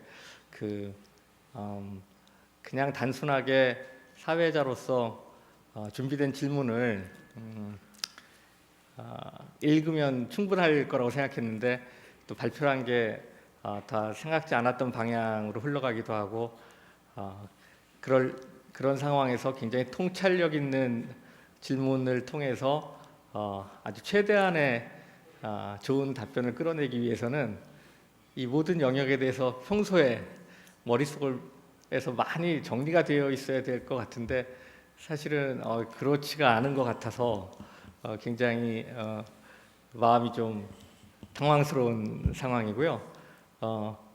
일단 중요한 자리에 앉았으니까 시작 질문에 앞서서 제가 가졌던 소회랄까 그런 얘기를 잠깐 하면은 사실 저는 옛날에 판사로 일했고 네이버에 들어가기 전에는 아시는 분도 있겠지만 LG 그룹에서 변호사로 오래 일했습니다.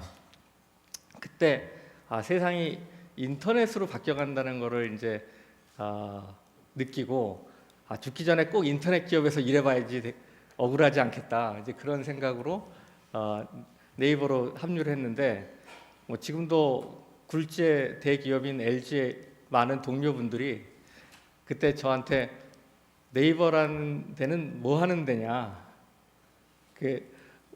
인터넷이란 게 뭐냐 막 이런 식의 질문이 실제로 있었습니다. 그게 2000년대 초반이니까 굉장히 지금 생각하면 좀 놀랍죠. 그때는 이제 저희가 디지털 경제란 말을 쓰진 않았고 어떻게 보면 인터넷이라는 인터넷 비즈니스 이렇게 이제 하던 시절인데 이제 그 후에 계속 기술이 발달해서 통신도 빨라지고 인터넷도 모바일 인터넷도 도입되고 클라우드도 도입되고 이제 그러다 보니까 이제는 그냥 인터넷에서 디지털 굿즈를 팔던 그런 서비스만이 아니라 우리가 평소에 실제로 아날로그에 살던 오프라인에서 살던 것들마저도 전부 인터넷, 모바일, 디지털 영역으로 들어오게 되는 그런 시대를 산 것 같고 그게 우리가 요새 얘기하고 있는 이제 디지털 트랜스포메이션이다. 그리고 더 나아가서 이제 오늘 컨퍼런스의 타이틀인 디지털 이코노미라는 데까지 온 거 아닌가 이렇게 생각하고요. 제가 2년 전에 네이버를 퇴직할 무렵에 인터넷 기업 협회장을 하면서 그때 이런 얘기를 한 적이 있습니다. 우리가 앞으로 뭔가 경제를 새로 이끄는 좀 주체가 되면 어떠냐. 그리고 그때 우리 키워드는 디지털 이코노미 신경제라는 단어는 일본에서 먼저 썼기 때문에 디지털 이코노미란 말을 써보면 어떠냐. 뭐 이런 얘기를 던졌던 게 기억이 나는데 모르겠습니다. 그것이 제가 뿌렸던 하나의 씨앗일지 몰라도 오늘 우리가 디지털 이코노미에 대해서 얘기하고 혁신 성장에 대해서 얘기하고 그렇게 얘기할 수 있게 된 것을 보면서 굉장히 좀 기쁜 개인적인 소회를 느꼈습니다. 제 각설은 너무 길었던 것 같은데 여기까지 하고요. 일단 발표 순서에 따라서 먼저 서울대 유 교수님한테 여쭤보겠습니다. 사실 오늘 플랫폼, 그러니까 지금 플랫폼 이코노미란 얘기를 오늘 많이 비즈니스를 많이 얘기하는데 결국 이렇게 디지털 트랜스포메이션이 되다 보면은 처음에는 디지털적인 것들, 디지털 아이템, 뭐 음악들 이런 것들만 디지털 플랫폼에 돌아갔다가 이제는 많은 오프라인들도 다 이렇게 들어오고 있습니다. 그 교수님 발표에서는 이런 전반적인 글로벌 트렌드와 글로벌 기업들 얘기를 많이 해주셔서 아마 저를 포함해서 청중들이 이해를 높이는 데 도움이 됐을 것 같은데요. 우리나라의 사례에 대해서, 그러니까 우리나라에서 아직 이런 디지털 트랜스포메이션이 안 일어나고 있는 곳, 일어난 직한데 왜 안 될까? 어떤 데가 큰 기회가 있을 것인가? 하여간 우리나라의 관점에 대해서 좀 구체적인 얘기를 한번 해주시면 어떨까 싶습니다. 예, 감사합니다. 말씀하신 부분에서 제가 생각할 때 플랫폼이 우리나라에서 돼야 될 것으로 가장 급한 부분은 이제 정부 섹터 같아요. 정부가 플랫폼 얘기는 하는데 제대로 된 플랫폼이 되고 파퓰러리티가 지금 그러니까 인기도가 올라간 거는 제가 생각할 때는 청와대 청원 사이트밖에 아직 없지 않나 싶습니다. 그래서 창업도 여기저기서 각 정부 부서마다 따로 플랫폼이라고 만들었거든요. 다 그래서 지지부진해요. 하나 제대로 만들고 하나를 소위 말해 인기를 올리기 위한 플랫폼 제대로 만들고 진짜 쓸 수 있도록 만들어줘야 되는데 그게 안 되고 있거든요. 그러니까 말만 하지 플랫폼 얘기한 지 정부도 지금 얘기한 지 꽤 된 것 같은데요. 실적이 나온 게 없어요. 그래서 이 플랫폼을 진짜로 구축을 하기 위해서 협력하고 하나를 제대로 만드는 집중시키고 제대로 만드는 거를 좀 부서 간의 이기주의를 벗고 했으면 좋겠다는 생각이 듭니다. 그러면 정부의 서비스가 에피션트해지면 우리나라가 에피션트해질 것 같습니다. 그게 첫 번째인 것 같고요. 두 번째는 사실 뭐 여기도 계십니다. 서비스 산업 자체도 지금 많이 하고 있지만 플랫폼으로서 그 중요한 요건 중에 하나인 오픈네스가 제대로 구현이 안 되고 있다고 생각해요. 해외 기업과 대비했을 때 물론 여러 가지 고충은 있으시겠지만 우리나라의 사이트들이 그만큼 정보가 오픈되어 있고 우리 사용자들이 충분히 참여해서 이용할 수 있느냐 부분에서 이미 아직도 제한된 부분이 많이 있습니다. 폐쇄적이죠, 사실. 이게 서비스 부분도 이게 해결이 돼야 될 것 같고 마지막으로는 저는 뭐 말씀드렸습니다만 우버와 에어비앤비 같은 공유 경제 같은 서비스들이 전부 안 되고 있는데 이거는 정부가 규제 풀어줘야 되고요.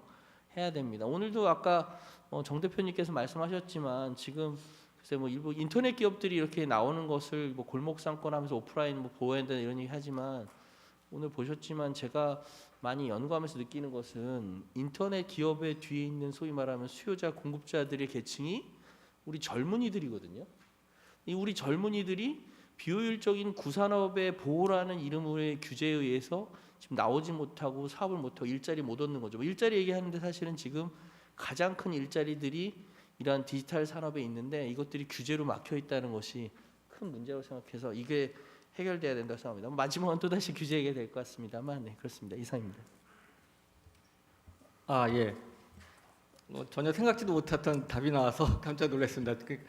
제가 메모를 못했는데 그러니까 처음에는 이제 정부 부분이 많이 오히려 개선돼야 될 것 같다는데 그거는 두 가지로 들리네요. 하나는 그냥 하나의 디지털 플랫폼으로서의 정부 기능도 좀 더 개선될 여지가 있다. 국민청원 사이트 같이 오늘 어떤 기사에서도 보니까 지금 국민청원 사이트가 만들어지긴 했는데 이게 좋은 건지 나쁜 건지에 대한 얘기 나오는데 또 하나는 약간 질문과는 좀 다른 취지에 가깝긴 하지만 정부가 이런 부분에 대한 어떤 좀 더 관심이나 역할을 제대로 좀 해줬으면 좋겠다 이런 말씀이시고 두 번째는 전반적으로 우리 사회가 공사 섹터를 망라해서 좀 더 개방적인 그런 쪽이 있어야 될 것 같고 세 번째로 좀 구체적인 어떤 산업을 언급하신 건데 그건 아무래도 하나의 사례로서 모빌리티인 것 같고 그런 쪽이 좀 더 포함해서 그런 규제나 이런 것이 혁신되면 특히 요새 우리나라의 가장 큰 문제라고 할 수 있는 젊은이들의 일자리 문제라든지 이런 것도 해결될 수 있다 이렇게 말씀하신 것 같고 좀 더 후속 질문하고 싶지만 또 마침 오늘 또 모빌리티에 관여하신 분들도 계시니까 모빌리티에 대한 얘기는 조금 있다가 다시 해보도록 하겠습니다. 다음에는 두 번째 발표해 주신 우리 이재용 너무 직함이 길어서 그냥 본부장님께 오늘 본부장님은 저기 어떤 좀 더 정부 쪽을 지금 대표해서 나오신 거로 생각하십니까? 아니면은 그냥 아까 보니까 엔드 직함은 그냥 재밌으라고 쓴 거고요. 저는 기업을 대표해서 왔습니다. 그냥 하나의 이재용 님으로서 그럼 꼭 정부 대변자로서의 답을 요구하는 건 아닐 수도 있겠네요. 오늘 발표 굉장히 잘 들었습니다. 혁신 성장이란 무엇인가 실제로 지금 정부에서도 계속 얘기를 많이 하고 있죠. 포용적 성장을 해야 되는데 또 한편으로는 혁신 성장을 해야 된다.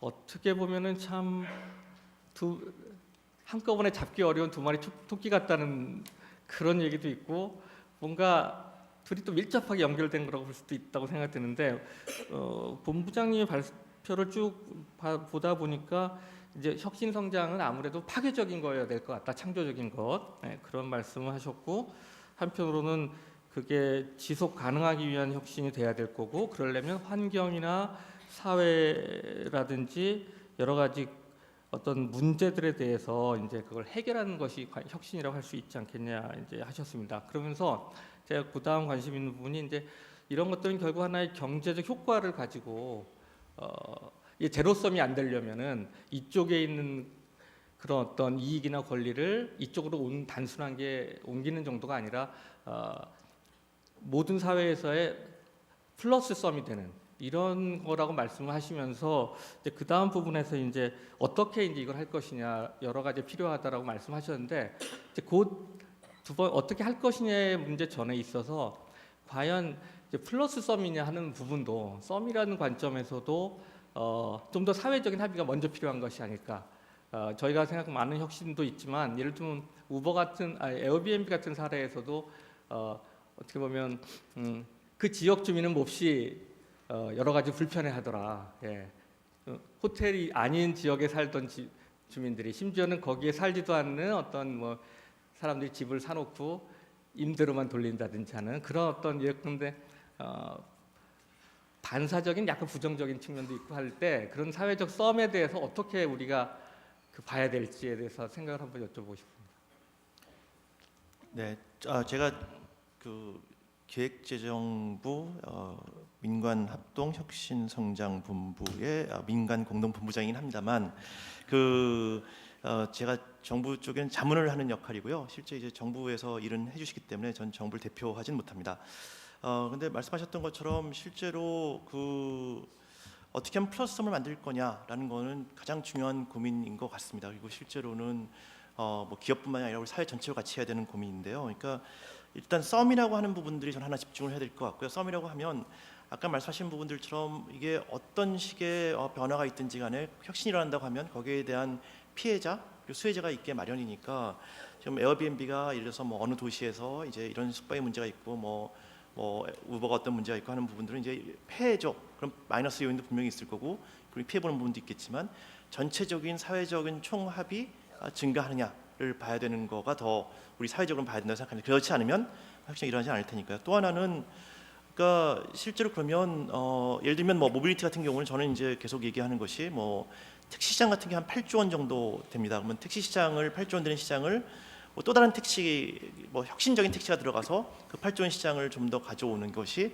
과연 우리 사회를 위해서 바람직한 거냐. 물론 서비스적인 측면에서 바람직한 것이 있겠지만 그걸로 인해서 실직하는 노동자도 있을 거고 이제 그건 다르게 생각한다고 하면 저희는 그러니까 저희가 한 회사 소카 같은 경우는 차량을 소유해서 공유로 바꿔내면서 생기는 경제적 효과를 이동해서 쓸 수 있도록 새로운 모빌리티 서비스를 만들자. 그러면 그 시장이 몇십조 원 되는 시장을 만들 수 있을 거고 거기에 택시도 크고 그다음에 다른 새로운 모빌리티도 클 수 있는 것들을 좀 만들어 보자. 그렇게 되면 일단 기본적으로 그 이동 시장에 대한 부분들은 플러스썸이 되지 않겠나. 그리고 거기에 대한 소비자 만족도 또 그렇게 생기는 산업들의 해외 진출 이렇게 생각한다 보면 우리나라 전체적인 썸이 플러스되지 않겠나 이런 생각을 하는데요. 그러니까 실제로 많은 합의가 필요할 겁니다. 각각의 인더스트리별로 또 정부와 필요하겠지만 중요한 것은 지금 현재가 아니라 저는 미래에 대한 것을 예측하고 미래에는 아까 인터넷 그 기업에 처음 하셨을 때 얘기했지만 전 10년 뒤에 우리가 어떻게 바뀔 거라는 것에 대한 거를 앞에 전제를 놓고 전 거기에서 플러스가 되려면 어떻게 될 것인가 우리 사회가를 생각해야지 현재 장당에서 이제 여기서 누가 이기고 누가 뺏기냐 생각한다고 그러면 어떤 결론도 아마 못 날 겁니다. 그래서 그런 부분을 좀 그래야 되지 않나라고 생각하고 있습니다. 예, 좋은 답변 감사합니다. 진짜 궁금한 점이 있었는데 좀 명쾌해지는 것 같습니다. 어떻게 보면 사실 당장의 이해관계를 놓고 보면은 바로 즉각적으로 손해를 보는 경우도 있을 수 있으나 이런 경우에도 하나의 기준점은 전체적인 트렌드, 10년이나 또 20년을 내다볼 때 어떤 방향성에서 그런 것까지를 고려해서 이것이 플러스 썸이냐 아니냐를 봐야 될 것 같다. 그리고 그런 걸 얻어내기 위해서는 굉장히 많은 사회적인 논의와 합의가 필요할 것 같다. 저는 하루빨리 우리가 그런 사회적 합의를 도달해서 이런 방향에 대해서 좀 더 빠른 속도로 나아갈 길을 희망하는 마음에서 사실은 그런 질문을 드려본 거고요. 다음 세 번째로는 로이에게 질문해 보겠습니다. 제가 영어를 멋지게 할 수 있으면 좋지만 그냥 한국말로 하고 통역 군에게 기대하는 게 좋을 것 같습니다. 그 싱가포르의 금융 혁신 사례에 대해서 굉장히 좋은 발표를 들었고, 이 금융이 어떻게 디지털 트랜스포메이션을 해야 하는가에 대해서 10가지 그런 어떤 동인들, 이네이블러스하고 또 다양한 또 폴리시 메이커스의 툴킷들, 그 다음에 마지막으로 규제 샌드박스, 레귤러토리 샌드박스에 대한 설명 굉장히 인상 깊게 잘 들었고요. 항상 그 싱가포르는 어떻게 보면 좀 작은 도시 국가이고, 그래서 어떻게 보면 시장도 작고 해서 또 특별한 국가적인 전략이 필요했던 것 같고, 또 아까 말씀하실 때 금융 섹터가, 파이낸셜 섹터가 뭐 13%나 이제 차지하고 있기 때문에 어떻게 보면 좀 더 이런 빠른 혁신을 도입하기가 꼭 필요하지 않았을까, 그런 생각도 드는데요. 이제 저 질문입니다만, 이제 한국은 싱가포르보다는 조금 더 인구도 많고 좀 더 나라도 크고 이제 어떻게 보면 사정이 좀 다를 수도 있는데, 한국이 그런 싱가포르 같은 사례를 도입할 때 어떤 점을 유념해야 할지, 또는 싱가포르의 공무원으로서 한국이 어떤 어드바이스를 줄지, 그 한 가지 하고요. 하나 더 한다면, 이제 싱가포르의 규제 샌드박스의 성공 사례를 한두 가지 공유해 주시면서 기왕 샌드박스를 통해서 성공을 좀 얻는 확률을 높이려면 샌드박스 운영에서 어떤 점이 좀 더 필요할런지, 그런 점에 대해서 답을 좀 듣고 싶습니다.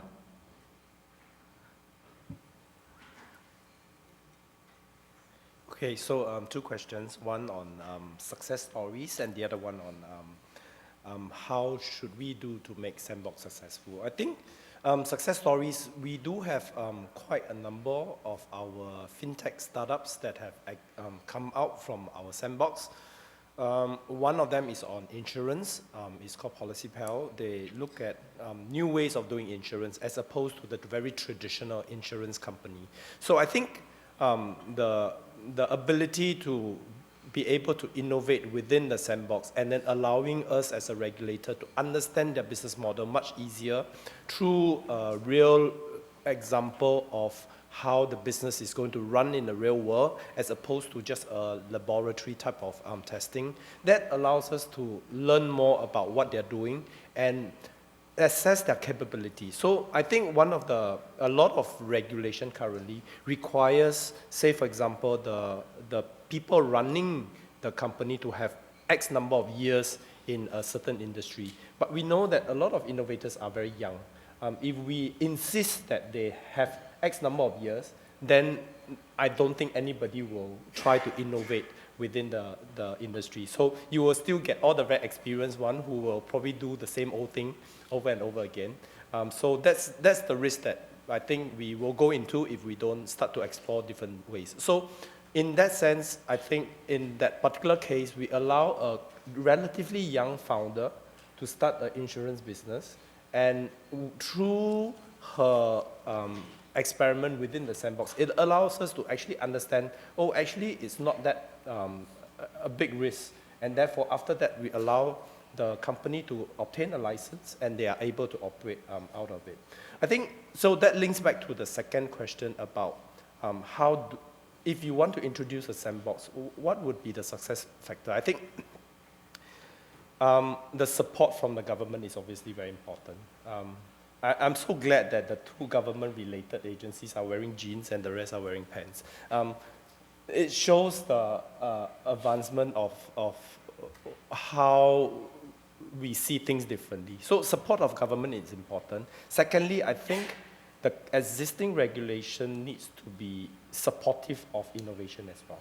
So instead of having very strict regime, flexibility needs to be built in within the regulation so that things can change and innovation can take place. Because if we have very strict rules, if it is rule-based, then the issue is every time you need to change something, you need to go to the parliament, and that will take time and innovation will not take place. So the way we construct our regulation or even our act, it's such a way that while it addresses the principle, but actual implementation is then take place with different kind of guidelines and notices. So I think the open mindset and the willingness to test with the participant, that will make the sandbox a lot more successful. 예, 제가 다 알아들은 건지 모르겠습니다만 어쨌든 샌드박스의 성공 사례로서 이제 보험 영역의 얘기를 좀 해주셨던 것 같고 그걸 통해서 하여간 젊은 사람들이 새로운 것을 좀 많이 경험해 볼 수 있었던 그런 사례를 공유해 주신 것 같고 뒷부분에서는 이 정부의 공무원들도 좀 더 혁신이 일어날 수 있게 어떻게 하면 도와줄까 하는 마인셋을 좀 가지고 주제도 만들고 거기에 융통성 내지 유연성을 부여해서 가져가게 하는 그런 마음 자세가 어떻게 보면 사실 샌드박스라는 제도 자체의 도입만이 아니라 실제로 그런 마음과 그런 것에서 나오는 어떤 운영이 진짜 결국 성공을 많이 가져올 거라고 말씀하신 거로 그냥 제가 접수해서 들은 거로 하겠습니다. 그럼 좋은 질문, 좋은 답변 감사하고요. 네, 다음에는 정주환 대표님께 또 저는 사실 카카오 택시가 그동안 해냈던 걸 보면 굉장히 고맙게 생각합니다. 정말 택시를 타는 저의 삶에 있어서의 혁신을 부여했고 지금도 거의 밤늦게는 매일 잘 쓰고 있어서 되게 감사하게 생각하는데요. 네, 또 그렇게 쌓인 데이터가 우리한테 여러 가지를 많은 또 통찰력 그리고 시사점을 줄 거라고 이제 믿고 있습니다. 발표에서도 좀 언급을 하셨는데 어떻게 보면 우리 도시에 우리 사람들이 사는 모습에 굉장히 많은 변화를 주고 있지 않습니까? 그러면 아까 이재용님한테 드렸던 질문과도 일맥상통하는 점이 있는데 어쨌든 그런 영향을 사람들은 또 거꾸로 받는 셈이 될 수 있지 않겠습니까? 그렇다면은 서비스라는 것이 이렇게 공급자의 마음대로 그냥 일방적으로 가는 것이 아니라 좀 더 수요자 또 고객 그런 사람들과도 서로 상호작용을 해가면서 발전해 갈 수도 있다고 생각하는데 이제 카카오 모빌리티의 사례라든지 또는 그냥 일반적으로 어떻게 이런 플랫폼 비즈니스를 할 때 좀 더 수요자라든지 서비스의 고객과 서로 같이 함께 참여해서 그런 서비스 발전시켜 나갈 수 있을지에 대한 생각을 한번 말씀해 주실 수 있으신지. 네, 말씀하셨던 대로 이런 카카오 택시, 카카오티와 같은 플랫폼을 통해서 연결이 되면서 많은 변화들이 일어나고 있고 그것만이 아니더라도 최근에 스마트 시티라는 이제 키워드로 많은 변화들이 도시에서 일어난다고 알고 있습니다. 근데 여기에는 이런 변화들의 안을 조금 살펴보면 이런 플랫폼을 통해서 굉장히 많은 데이터들이 디지털라이즈 되는 거죠. 예전에는 택시들이 몇 대가 비어 있고 택시를 예를 들면 몇 대가 비어 있고 각각의 택시들이 어디 있는지 모르는 것만이 아니라 또 얼마나 많은 수요가 어느 지점에 어느 시점에 있는지에 대한 데이터들도 정확하게 없었던 부분들이 있어서 이런 데이터들이 디지털라이즈 된다라는 측면이 있고요. 그래서 실제로 서울시에서도 예전에 택시와 관련된 운행 정보를 이제 오픈 데이터로 개방을 하면서 이제 그 당시에 고등학생이었던 친구들이 서울버스라는 앱을 그 공공 데이터의 기반으로 해서 또 더 많은 사람들을 편리하게 해주는 그런 서비스를 만드는 것, 이런 것들이 가능해지는 참여형을 만들 수 있는 기저가 된다고 생각을 합니다. 그래서 첫 번째로는 그런 이 다양한 데이터들을 다양한 사업자들 혹은 시민들, 이용자들이 공유를 하고 활용을 함으로써 또 다른 혁신을 시도할 수 있는 기회들이 나타날 수 있다고 생각을 하고요. 거기에는 기업만이 아니라 그 퍼블릭 섹터, 즉 그 정부 사이드나 지자체 사이드에서도 굉장히 많은 데이터들에 대한 활용, 공공적 활용, 그다음에 공유적 활용 등에 대해서 노력을 해야 되지 않을까라는 생각을 합니다. 그다음에 두 번째로는 이제 최근에 이제 뭐 스마트 고버넌스라는 얘기를 하면서 뭐 리빙랩이라는 얘기가 많이 나오는데요. 이제 시민들이 실제로 그 참 자기가 겪는 불편함, 문제를 해결하기 위해서 같이 이제 참여를 해서 그 문제를 풀어나가는 것에 대한 것들이 활성화되고 있다고 들었습니다. 그런 부분들이 이제 도시 생활을 혁신하고 변화를 이끄는 데 있어서 굉장히 좋은 기제가 될 거라고 생각을 합니다. 예. 먼저 그 데이터를 공유를 통해서 소비자라든지 고객이라든지 그런 쪽에 어떤 반응을 거꾸로 또는 관심을 유발시킬 수 있다는 건 굉장히 참 좋은 포인트 같습니다. 실제로 그런데 그런 오해가 좀 오해 내지는 그런 우려가 있지 않습니까? 데이터라는 게 이제 사실은 기업이 다 소유하고 있고 그 기업들이 데이터를 이렇게 공유하지 않으려고 한다. 기업 전략적인 관점에서도. 근데 제가 보니까 미국에서 이런 형태의 오토 비즈니스 하는 기업들은 상당히 적극적으로 규제 기관과도 공유한다든지, 사실 또 뭐 경쟁 기업이 다 볼 수 있게 할 수는 없지 않겠습니까? 그렇지만 적절한 목적을 가지고 적절한 제한하에 규제 기관과도 데이터를 많이 공유하고 또 소비자들에게도 또 어떤 효용을 주고 있는지를 공유한다든지 뭐 그런 노력을 통해서 실제로 훨씬 더 빨리 사회적 합의라든지 통찰력 그리고 다른 혁신을 또 유발시킬 수도 있다. 그런 말씀해 주신 거로 이해하겠습니다. 네. 다음 질문은 네 분께 그냥 공통적으로 드리는 질문입니다만 답의 방향은 좀 더 다 다를 수 있다고 생각합니다. 이유는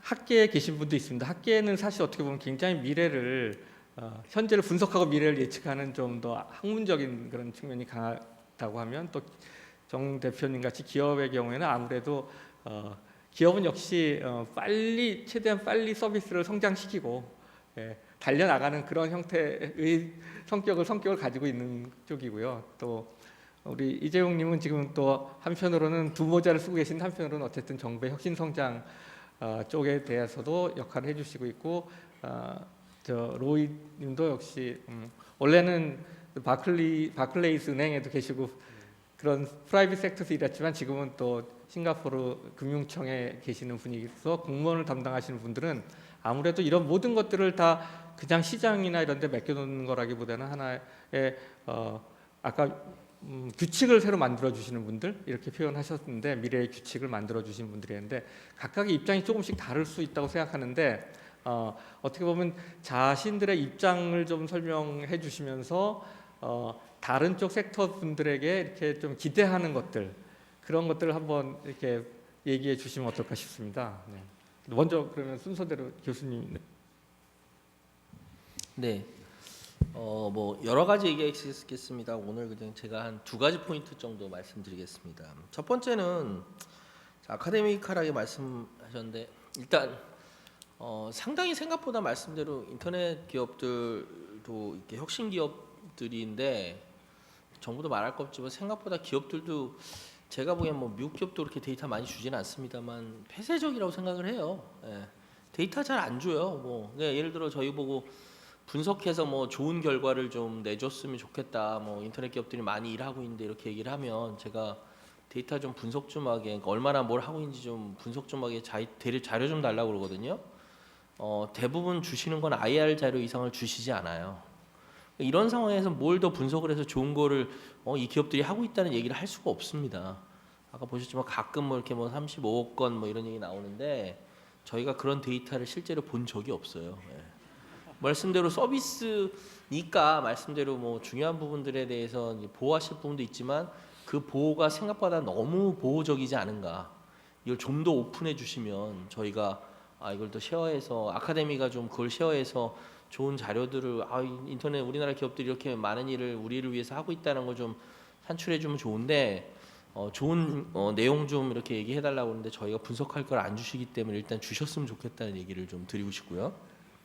두 번째는 제가 사실은 그래도 많은 기업들의 이제 데이터 분석들도 하고 이렇게 하고 있는데요. 뭐 여러 가지 뭐 제가 구걸하다시피 해서 데이터도 얻어서 분석해서 해외 저널 논문도 내고 이러고 있습니다만 참 보면 데이터가 질이 안 좋아요. 그러니까 정부 뭐 아시지만 공공 데이터 많이 분석한다고 하는데 좀 나아지길 바랍니다만 솔직히 공공 데이터 저희가 데이터 분석할 만한 질이 안 돼요. 상당수가. 기업의 데이터도 제가 보기에는 뭐 처음에 시작하실 때 정신없이 시작하셨는지 그렇지만 제가 볼 때 데이터베이스의 기본에 의한 이 소위 데이터베이스 셋업이 잘 안 돼 있는 경우도 많습니다. 뭐 창업 기업 조금 할 때 이제 시작하니까 그러시긴 하겠지만 근데 그래도 나중에라도 좀 성장을 한 다음에 그러니까 유용하게 데이터를 좀 구축을 하시면 본인들도 제가 보기엔 이거 갖고 어떻게 분석해서 쓰시나 싶거든요. 그러니까 지금 아직 그런 데이터 애널리시스 얘기합니다만 아직 그렇지 않다는 게 문제인 것 같고요. 두 번째는 계속해서 축적할 수 있는 데이터. 그러니까 예를 들어서 올해 축적했고 내년 축적하고 내후년 축적하면 그것이 트렌드 분석도 되고 여러 가지가 될 수 있게 축적이 되면 가치가 늘어야 되는데 그런 일관되고 목적을 가진 데이터 축적이 안 되고 있어요. 그래서 이런 부분들부터 기업들이 먼저 고쳐서 자기한테 주시면 좋을 것 같고 그 다음에 서로 스탠다다이즈가 좀 필요할 것 같아요. 예를 들어 이제 각 기업들이 다 자기네 나름대로 만든 것들 하다 보니까 비교 가치가 없어요. 그래서 어느 정도는 어떤 데이터가 산출되고 이것이 우리가 모두 가치를 좀 볼 수 있게 해주면 좋은데 비교 가치도 떨어져요. 그리고 기준도 자꾸 바뀌어요. 그래서 말씀대로 가치 있는 데이터를 창출해서 공유할 수 있으면 우리 전체 산업에 소위 말하면 에피션시도 올라갈 텐데 미국 기업들에 비해서 그런 부분의 수준이 상당히 떨어지는데 이젠 개선할 때도 되지 않았나라는 생각을 좀 해봅니다. 데이터가 되게 중요하다는 말씀이신 것 같고 표준화되고 축적화될 수 있고 그것이 또 공유될 수 있다. 학계적인 말씀이에요. 그런 걸 많이 저희가 한 몇 분 남겨서 청중으로부터 질문을 한두 개 받고 하니까 그러면 다음 분들은 한 저기 12분 남아 있는데 나중에 한 5분 정도 남길 수 있게 한 2분씩만 짧게 해주시면 어떨까 싶습니다. 네. 기업에 있는 사람이 너무 바쁩니다. 그래서 데이터를 못 만들고 못 드리고 아직 수준도 낮고 뭐 그런 부분이 좀 있고요. 그에 뭐 정부 만나고 노조 만나고 저희가 뭐 지금 다 하느라고 바쁜 게 있어서 이 환경이 좀 개선돼야 됩니다. 기업 입장에서는 저는 아까 말씀드렸던 것처럼 지속 가능한 혁신에 대한 것을 꾸준히 고민했으면 좋겠습니다. 혁신이라는 것이 정부가 푸시한다고 만들어지는 것이 아니라 실제로 기업 자체에서 사회와 환경적으로 의미 있는 지속 가능한 혁신을 고민해야 된다는 것 자체가 이제는 기업의 어떻게 보면 시대적 사명 같습니다. 그래서 그런 고민을 좀 더 적극적으로 해야 되지 않을까라는 것이 하나 기업인으로서 이제 뭐 하는 거고요. 정부한테 바라는 것은 그 미래를 위한 저는 새로운 규칙을 만들 정부가 앞장서야 합니다. 그냥 지켜보고 뒷짐지고 지켜보고 만들어지면 좋은 거고 아니면 말고가 아니라 실제로는 더 적극적인 역할을 저는 해서 미래를 위한 새로운 규칙을 만들어야 된다고 생각하고요. 학계나 연구계 같은 경우는 그 미래가 무엇인지에 대한 사회적 합의를 만들어낼 수 있는 것은 저는 학계하고 연구계의 역할이라고 생각합니다. 그래서 실제로 이게 2005년 뒤에는 어떻게 될 것인가, 이 노동은 어떻게 변할 것이며, 이 자동차 소유는 어떻게 변할 것이며 이런 것에 대한 것들이 좀 더 학계 연구 많이 되면 될수록 기업이든 정부든 그걸 기반으로 같이 논의해서 어떤 결실을 얻을 수 있을 거라고 생각합니다. 그래서 그것들을 만들 수 있으면 좋겠습니다. 예, 저도 마지막에 특히 그 학계 기대하시는 거에 대해서 많이 공감을 하고 있습니다. 사실 우리나라가 굉장히 어떻게 보면 좀 답답하게 막혀 있는 상황일 것 같고 여기서 어딘가 누군가 리더십을 발휘해 줘야 될 것 같은데 그것이 정치인이 될 수도 있고 또 공무원, 직업 공무원이 될 수도 있고 또는 기업인이 될 수도 있다고 생각하나 그래도 어떤 의미에서는 우리 모두가 이의 없이 공감할 수 있는 그런 것들은 좀 더 객관적이고 또 어떤 사심 없이 연구하는 곳 그런 데서 나오지 않나 하는 생각도 있어서 사실 학계에 대한 기대는 많이 가지고 있다고 저도 생각합니다. 다음은 로이 태호 씨에게. Yep. So I think has been mentioned before. I think it's not just a government role, but I think the starting point has to be there must be a direction that is set as a country, and then the rest of the different stakeholders and the ecosystem can then come into play. So Singapore, for example, in 2014, we set ourselves a vision to become a smart nation. And with that in mind, then I think the different industry, different sector then can move together with the academia. They look at how can we generate more research on certain areas and generate the right talent to support that. So I think the direction has to be given, but then the innovation has to be taken place by the private sector, and at the same time the public sector, the government needs to provide an environment that is conducive enough for innovation to take place. That include making sure that the regulations, the rules are good enough for innovation to take place. 네, 싱가포르 같은 경우는 확실히 좀 저희하고 좀 상황이 더 다르게 좋은 거 아닌가 싶은데 먼저 국가가 어떤 명확한 방향성, 뭐 스마트 네이션이라든지 하는 걸 딱 먼저 정하고 나서 그 후에 여러 섹터들, 심지어 학계도 포함해서가 일사불란하게 거기에 맞춰 들어오는 그런 형태가 돼야 될 것 같다는 제안이실 것 같습니다. 우리나라에서도 많이 특히 정치인이나 내지는 공무원 쪽에서도 반대로 아까 저는 학계를 얘기했습니다만 그런 쪽에서도 한번 유념해서 볼 방향 아닌가 싶습니다. 네. 네, 현 시점은 굉장히 큰 거대한 변화를 앞에 두고 있는 시점이라고 생각을 합니다. 그 큰 틀에서는 많은 이제 방향성이 있겠지만 먼저 보다 빠르게 이제 플랫폼 혁신 성장을 하기 위해서는 이게 먼저 다양한 시도를 할 수 있는 장이 좀 만들어져야 될 것 같습니다. 그 다양한 시도를 하기도 전에 어떤 이런 문제가 있을 거야라고 재단을 해가지고 가로막는 것이 아니라 뭐 규제 샌드박스가 됐든 여러 가지들을 통해서 그 다양성의 가능성, 힌트들을 바라보면서 실제로 혹시 우려가 되는 부분들이 있으면 보완해 나가고 하는 그런 다양성을 시도하는 것들이 굉장히 중요하다고 생각을 합니다. 특히 그 제일 소중한 자원은 그 사회를 혁신하는 굉장히 소중한 자원은 그 혁신을 하고자 하는 혁신 에너지를 가진 사람들이라고 생각을 합니다. 그런 사람들이 지치지 않고 혁신을 시도를 하게 만드는 그런 부분들이 특히 규제기관이나 정부 쪽에서 그다음에 다양한 영역에서 그 혁신 에너지가 지치지 않도록 해주는 것이 가장 중요하다고 생각합니다.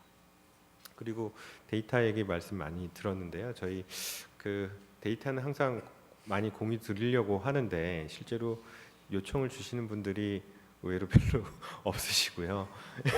그리고 저희가 그 모빌리티 데이터들을 가지고 이런 관점에서 좀 볼 수 있을 것 같다라고 해서 많은 분들에게 공유해 드리고자 카카오 모빌리티 리포트라는 데이터 리포트를 매년 발간을 하고 있습니다. 그것은 이제 PDF 파일로 온라인에 공개가 되어 있고 그런 부분들을 힌트로 해서 다양한 학계나 공공기관들과 협력하는 것은 언제든지 열려 있습니다. 네. 네, 저도 뭐 업계에 있을 때 카카오가 어떻게 보면은 저희보다 더 적극적으로 데이터를 많이 공유해 온 것 같다는 생각을 하긴 해서 마지막에 홍보도 하셨지만 어쨌든 좀 더 기업의 입장에선 역시 규제기관에 바라는 건 또 단지 우리 회사의 이익만이 아니라 지금 이 사회의 어떻게 보면 미래의 주역이라고 할 수 있는 젊은 이들 그런 사람 특히 혁신 내지 그런 새로운 창조적인 활동에 적극적으로 참여할 마음이 있는 그런 젊은이들에게 길이 되는 방향의 정책을 수립하는 것이 좋지 않겠나 그런 입장이시라고 이해하면 되겠죠? 네네. 지금 한 6분 정도 남았는데 청중들로부터 질문을 받도록 하겠는데요.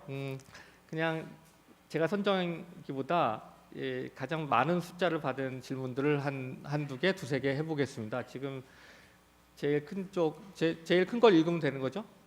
네. 현재 어떤 이미 커다란 플랫폼이 자리를 잡았을 때 후발주자들은 어떻게 해야 되는가에 조언을 달라고 했는데 이 점에 대한 답변은 그래도 오늘 플랫폼 교수님이 그러면 네. 한번 저를 짧게 답을 해주시고 다음 질문 또 받겠습니다. 네. 예, 뭐 미국도 마찬가지고 미국에서 상당히 이거 심각한 문제라고 많이 얘기를 하고 있고 한국도 마찬가지라서 조금은 정보가 이제 유저 입장에서 공유되는 형태로 이제 데이터가 공유되는 형태로 움직임이 좀 있어요. 그래서 아마 향후 이런 유저 데이터가 공유되고 아까 사실 싱가포르에서 그 얘기 하셨거든요. 유저가 컨센트하면 이용할 수 있다 은행이. 말씀대로 이제 유저 컨센트하면 데이터를 이용할 수 있는 방향으로 큰 흐름이 있어서 그런 기대를 일단 큰 흐름에서는 해보는 게 좋을 것 같고 스타트업들 입장에서는 기존에 가능한 데이터 그리고 본인들이 모을 수 있는 데이터를 일단 최대한 활용하는 것을 먼저 시작을 해야 되지 않을까. 그것만 바라보고 있으면 안 될 것 같고요. 그것을 활용하는 노력을 해야 되는데 생각보다 기업들이 대부분 바쁘다는 이유로 데이터 진짜 안 모으고 분석 안 하거든요. 그러니까 그것부터 먼저 해보시는 것도 좀 하시면 좋을 것 같아요. 이게 잘하는 기업과 아닌 기업이 이미 차이가 나고 있거든요. 스타트업들은 그걸 좀 권장해 보겠습니다. 이거는 또 교수님 답도 중요하지만 실제로 사업을 키워본 분들 답도 좋을 것 같아서 지용님 한때 제일 큰 플랫폼도 하나 만드셨지만 그래도 요새는 엑셀러레이팅도 많이 하시고 그러시는데 짧게 뭐 조언 하나 주신다면. 그 혁신을 해야죠. 그 똑같은 분야에 똑같이 들어가서 그 데이터 갖고 있는 데와 경쟁해서 더 잘해보겠다고 하는 것은 저는 무모한 일이라고 생각합니다. 그건 어차피 지금 10년 전에, 20년 전에 20년 전에 네이버도 없었고 뭐 카카오도 없었고요. 10년 전에는 지금 이런 모빌리티 회사, 뭐 우버, 에어비앤비도 다 없었던 회사들이거든요. 그러니까 그럼에도 불구하고 만들 수 있었던 것은 저는 새로운 분야에 뾰족하게 들어가서 거기서 데이터를 모으면서 거기서 크는 것이 스타트업으로 맞는 부분들이지 이게 큰 기업이 양보를 해서 그걸 받아서 좀 더 우리가 더 잘해보겠다는 건 상당히 어려운 일일 거라고 저는 현실적인 충고를 드립니다. 예, 저도 한마디 거들면 뭐 요새 보다 보면 어쨌든 큰 데가 모든 걸 잘할 수는 없는 것 같고요. 어딘가 뭔가 약점이 있을 수 있고 미흡한 점이 있을 수 있습니다. 또 하나 아주 좋은 거는 우리 인류는 어쨌든 계속 새로운 걸 찾고 더 나은 걸 찾고 더 그렇게 하거든요. 그리고 요새는 뭐 기술이라든지 여러 가지 조건이 작게 시작해도 크게 될 수 있기 때문에 너무 큰 게 미리 있다고 기운 빠지지 말고 열심히 작은 것부터 해보시라고 하고 싶습니다. 하나 질문 더 해볼까요? 이건 카카오 택시네요. 카카오 택시의 기존의 꿀택시가 꿀비 1,000원 사올 때 꿀비중을 택시가 됐습니다.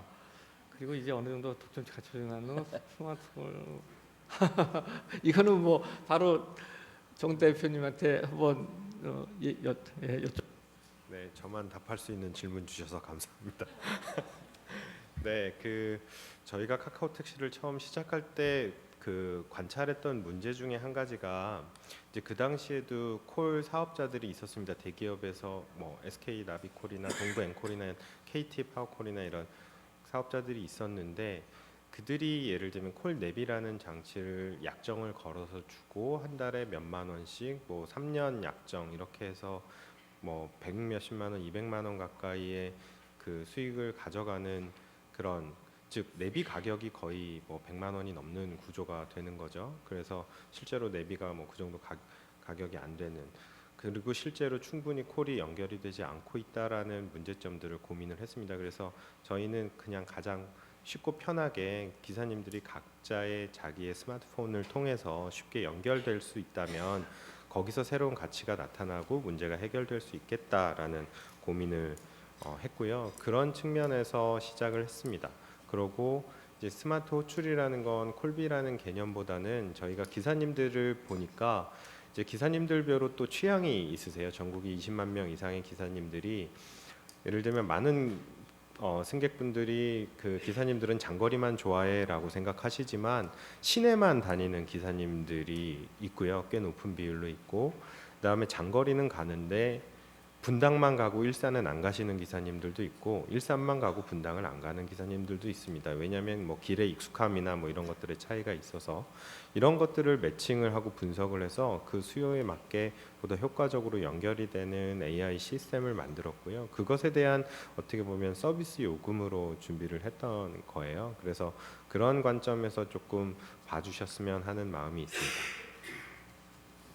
예, 어떻게 보면 또 시장에 불합리하거나 뭐 문제가 있던 부분에 대한 어떤 해법이었지 이렇게 그 어떤 독점적 시장 파괴적인 그런 거는 아니었다. 그리고 또 어떤 정당한 혁신을 통한 서비스에 대한 것도 사회적으로 비용이 지급돼야 하는 것이 아닌가 하는 그런 생각 가지신 것 같고, 지금 26초 남았으니까 뭐 새로운 질문을 받기보다는 제가 원래 오리지널 플랜에 따르면 45분에 끝났어야 될 건데 좀 딜레이 되고 있으니까 아쉽지만 뭐 여기서 그냥 마치는 거로 하겠습니다. 오늘 뭐 수고해 주셔서 감사합니다. 감사합니다. 네. 감사합니다.